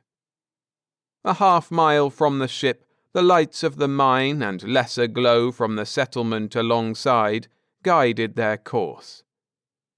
As they neared the village, he could make out a sprawl of squat box-like buildings of a dull, silvery finish. They were the thin-walled magnesium alloy structures in which Duncan would sleep, eat, and spy until the next ship landing. Behind him, the holds were gasping open and beginning to disgorge the massive supply cargo that must keep 160 souls alive for 780 terrestrial days. Fragile-appearing trucks rumbled out and past the group. A pair of spindly cranes that could barely have supported their own weight on Earth jounced behind tiny jeep-like tow cars. Now the sun was below distant low hills. Duncan noted the suddenness of the sunset, and as he looked, Phobos, the nearer moon, rose out of the west, a huge crescent like the stage moons on Earth. Only 3,700 miles from Mars's surface, it would race overhead in the space of minutes. Even in the dark, its progress could be followed by the disk of blackness against the stars. Now the crescent lay horizontal and narrow, but even as he watched, the sliver fattened and separated itself from the low mountain range. The new group was waved into the largest building through a double entrance of curtains. Inside was air. Everyone was removing his mask. Evidently this was the recreation room. A small stage at one end held a man and 10 women. When they were all seated in the rows of chairs, the man on the rostrum arose and spoke. "Fellow PhDs and fatheads, may I welcome you to your new home for the next—" he looked at his wristwatch. 781 days, 6 hours and 18 minutes. He was short, blonde, powerfully built, and pleasant of face. A rather pale, symmetrical blotch of skin containing his mouth, nose, and part of each cheek was outlined by his heavily sunburned complexion. That would be the shadow of his oxygen mask, Duncan surmised. "My name is Lee Bowen, your newly elected spokesman," he went on. "My chief qualification is the biggest mouth and the loudest voice on Mars. Before you leave, you will have 2 elections in which to vote, but until the next ship comes, you'll have to put up with me. And the girls here." He waved forward one of the slack-suited females. Like the others, she looked intelligent, but her closely cropped brown hair and loose-fitting clothes almost concealed her sex. Her face was pretty, but seemed pale without makeup. "Discretion is the better part of pallor," Duncan punned to himself. "Dr. Martha Rice is spokesman for the ladies." Bowen bowed briefly and stepped back. The girl smiled and looked them over thoughtfully. "We have problems here. I would like to emphasize a couple of them. Please don't cut yourself, shaving or working. The slightest wound in our low atmospheric pressure requires a compress bandage. They are nuisances. A modestly deep gash can cost you your life." She paused and studied them some more. "And so I hope you are all careful, or at least thick-skinned. For another reason, too. Our second problem here is the high price of love." The 9 girls behind her laughed as she looked back at them, but her face became serious. "You were led to believe that a kiss would cost you only $10,000. Well, you were misled. The price is $20,000, and the market is wide open. Any one of us will accommodate you, but you'll have to pay our fine as well as your own." Duncan gasped at her first words, then, as they sank in, he smiled. Morale good. Morals even better if this wasn't just an act. Applause was enthusiastic, but there were no whistles. Bowen came up again as the girl sat down. "Remember that, gentlemen. You came up here to earn $1/10,000,000. Believe me, you'll earn it. But don't kiss it away. It's only worth 5 kisses up here, and these girls will put you on report if you lay a finger on them. If they don't, they go on report." The first 2 days were spent unloading supply cargo and stowing it. The outgoing passengers took care of loading the stockpile of concentrated minerals, so Duncan had no chance to talk with them. On the 3rd morning, the ship was launched. The bustle of activity died, and Duncan moved into the smooth mining routine like the polished cog that he was. Personnel training was done on Earth. All were pre-assigned to their tasks, so the old crews had only to point. The mining operations went on as if no replacements had been made. The men's work was roughly divided into outside and inside work. Duncan's inside specialty was feeding samples to a spectrograph and assisting the nuclear chemist in charge of the lab. On alternate days, he took his turn in the field tending excavating equipment.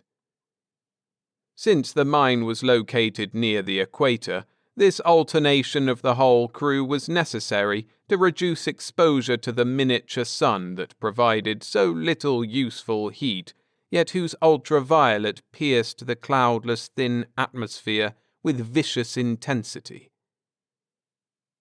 No one went hungry, but as the weeks passed, the seeming variety of food rations disappeared. The monotony of dehydrated vegetables and meat palled. But worst was the silence. For 10 hours each day, almost no communication passed among the workers. All breathable oxygen had to be extracted from the oxides of minerals, and the byproduct oxygen from the mining operation was barely enough to supply the total demands of their masks. So even the inside working areas were left to Mars's unbreathable gases, and masks could be removed only in off-duty quarters. Chief occupations in off hours were games of chess, reading, writing, and activities that used a minimum of conversation. No one felt like talking much after a full shift of sucking hard at oxygen to keep up with his body's demand. Although the lessened gravity appeared to make all physical labour easy, Duncan could never remember such complete fatigue at the end of a working day. He ate, worked, played chess, and slept 10 hours a day. The women replacements had disappeared into their compound and were seen no more. He wondered at the type of indoctrination they were getting. Did it include an item concerning the use of loving hands? Strangely, the men made no reference to the women, and he was reluctant to draw attention by broaching the subject. The living quarters, mess hall, and recreation spaces were grouped intimately, but placed in such a manner that windows and entries allowed no casual glimpses of the women from the men's areas. Complete security in the matter of segregation appeared to be guaranteed on the honor system alone. All 140 men slept in one long bunk room, all 20 women in another. Intelligent men are not easily bored, but Peter Duncan discovered a certain restlessness developing among the new men during the 4th month. There was a tendency to break off in the middle of a chess game, or to speak tersely. Duncan ascribed this to a phase of adjustment, because the second-term crew seemed better-tempered. Then it began to bother him. He found himself developing an unreasoning impatience. He began using profanity at slight annoyances. The stiff soreness of chest, neck, and back muscles became chronic, and he began laying awake listening to his own rapid breathing, begrudging every inhalation of his overworked lungs. The devil with expense! Why didn't they at least pressurize the sleeping quarters so a man could get some decent rest? He recognized the symptoms of increasing irritability in himself as it distracted him even during his work. But he couldn't put his finger on the cause. It grew worse. During the 12th month, he reached a stage of exasperation that almost cost him his life. He was tightening a bolt on one of the spindles. The second time his wrench slipped off the nut, he squared away and threw the spanner at the horizon. Too late, he saw his crewmate, geologist Magnus Porter. Horrified, he watched the wrench arc 3 times as far as it would have on Earth and strike Porter in the face. He went down. When Duncan reached him, the scientist's face was gushing blood, and his smashed mask hissed its charge into the sterile air. Fortunately, they were on the camp side of the pits, only 200 yards from sickbay. Porter weighed no more than a blanket roll, and the odds seemed good at first. But before Duncan had bounded half the distance, his lungs pumped to the bursting point. His vision dimmed and his legs faltered. He tore off his mask, pressed it to Porter's face, gulped a chest full of dead air, and screamed for help. Red streaks of pain tore through his head, down his neck muscles and into his chest. The slightest breathing movements racked his lungs, but incredibly they sucked in rich, sweet oxygen, heavy and dense. He knew he must be in a compression tank. The whispering pump and muffled sound of voices outside were evidence enough, although he couldn't open his eyes. The mists cleared quickly now, and the voices formed words. He recognized Martha Rice's voice. "Anoxia. I can't determine how severe. Have to wait and see. He may be all right when he gets over the headache. Then again, there may be permanent brain damage." Duncan hurt too much to care. He passed out again. When he regained consciousness, he realized the pressure was reduced, for his lungs were pumping hard again. Then the coffin clanked apart, the sides dropped, and he was trying to focus on the ring of female faces that surrounded him. "Hiya, mister?" Martha's face settled down to a recognizable fuzzball. His head was clear now, but his throat was too tight to consider speaking. He stared back blankly. The physician shook her head, misunderstanding his failure to respond. A nurse rigged an intravenous bottle, and they left him to his thoughts. He slept again, restlessly this time. He dreamed of the accident, the wrench floating with terrible slowness toward Porter. Abruptly, he was back on Earth. His mother was rubbing his neck and shoulders. Her hands were soft and reassuring. They kneaded down over his pectoral muscles and massaged his whole chest.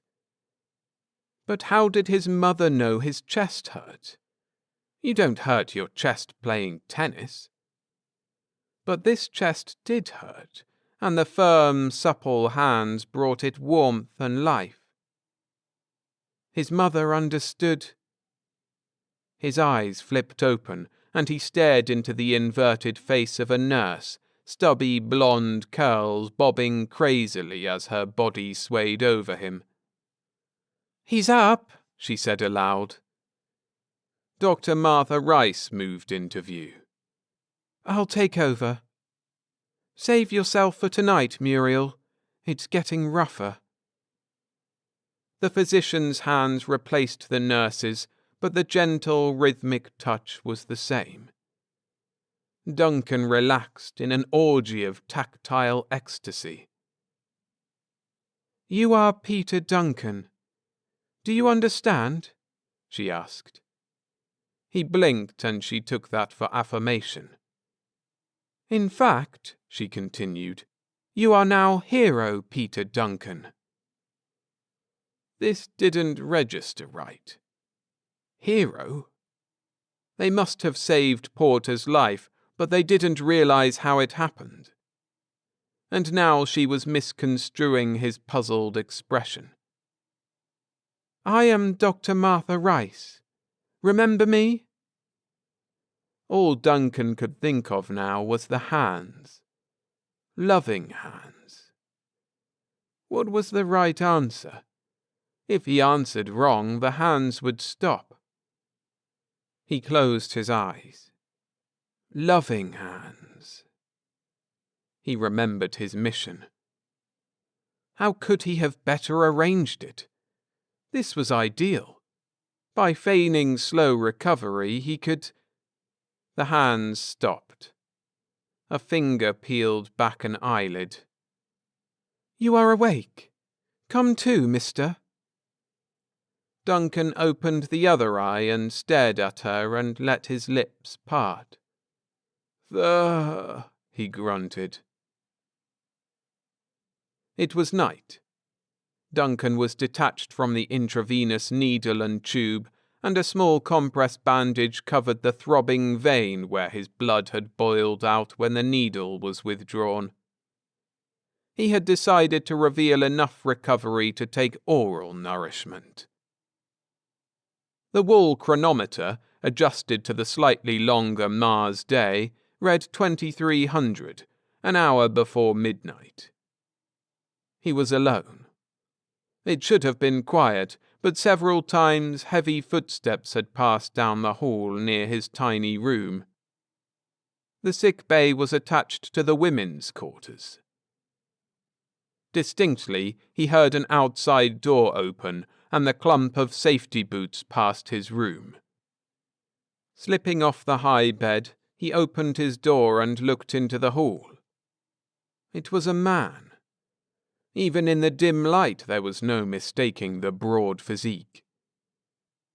Duncan whipped a sheet around his nude body and followed a few yards to where the visitor had disappeared through a curtained arch. Before the curtains stopped swaying, he saw the outlines of cots within. It was the women's sleeping room. His stomach turned cold. So the legend of the song was based on fact. And his trip out here was justified after all. And what now, after he had uncovered the mess with his own eyes?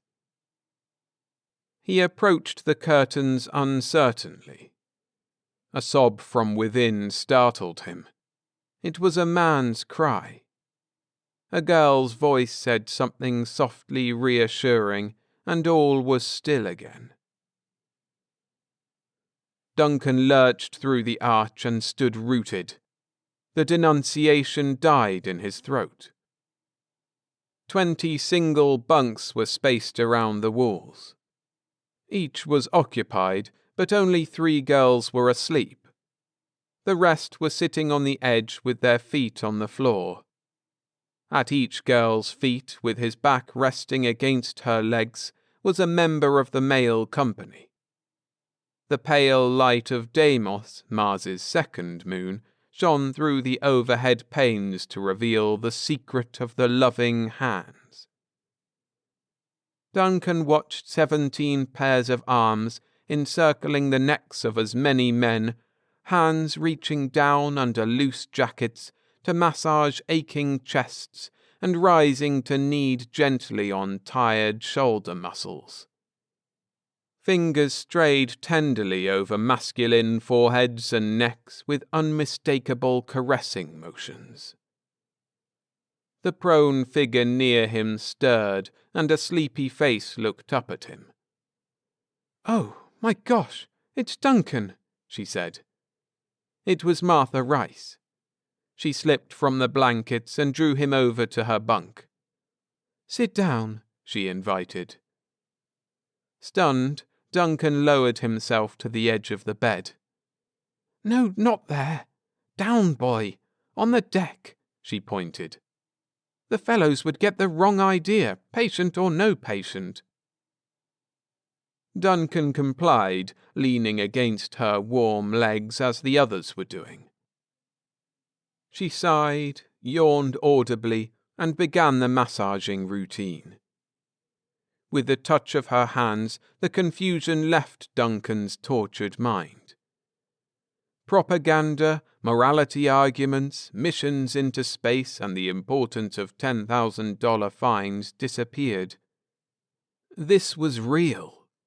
A woman's heart reaching out through her hands to comfort her man. It was physical, but it transcended the physical.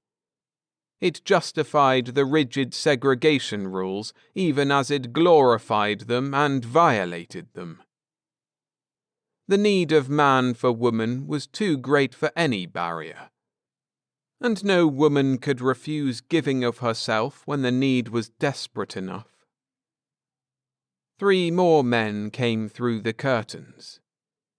2 found girls, but the third stood hesitantly. A girl on the next bunk from Duncan and Martha rubbed her man's head briskly and said quietly, "Good night, mister. Got another customer. See you soon." She waved in the new man as the other heaved reluctantly to his feet. "Good night, honey," he said simply, and left. Men stepped over Duncan's legs, coming and going, without remark, without greeting. Almost no conversation took place.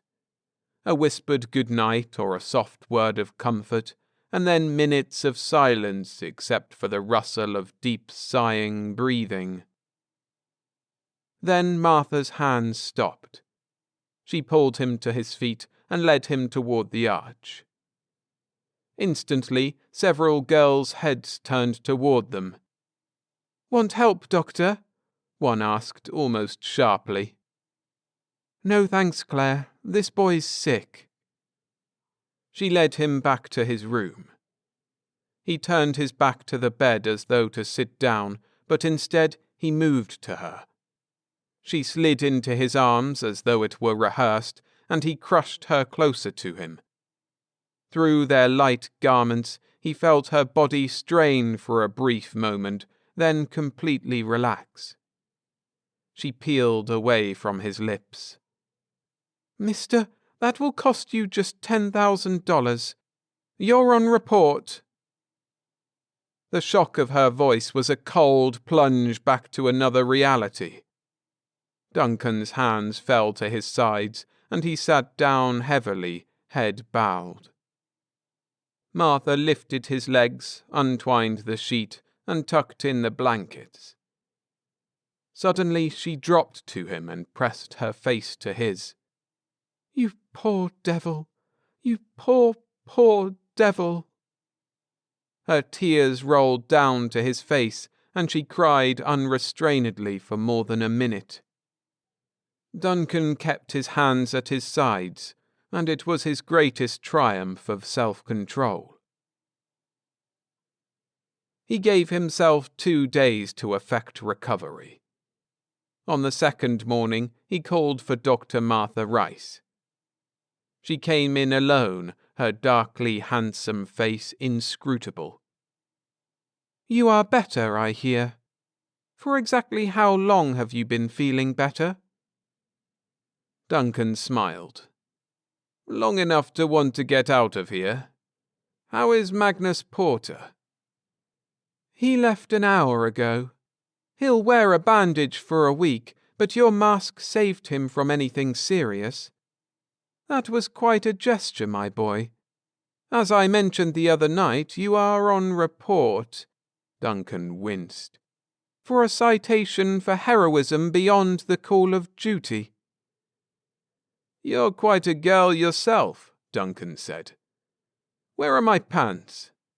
I have some ore to get out before the next ship. We mustn't return short of cargo, must we?" "What do you mean, we? You have a term and a half to complete," she said. "I'm here on a special assignment, and we'll be going out together on the next ship." "I will, but you? What kind of special assignment?" "Some fuddy-dudds down Sunward had some foolish ideas about reducing the crew out here by some 20 persons. You know, trying to save money. I'm to report upon your dispensability. I will be pleased to report that the women's contingent is completely and magnificently indispensable to General Fission. Which reminds me, will you have dinner with me when we get home?" Martha was somewhat paler. She leaned against the door. "And I put you on report." "Answer my question, girl, and hand me my pants." "Your question? Oh, yes, of course I'll have dinner with you. Here are your pants." And breakfast and lunch? Is this a proposal? Proposals on Mars violate our contract. So do propositions. So let's just call it a date. Date? Martha fondled the word that sounded so alien and lovely. She smiled. All right, Peter, it's a date.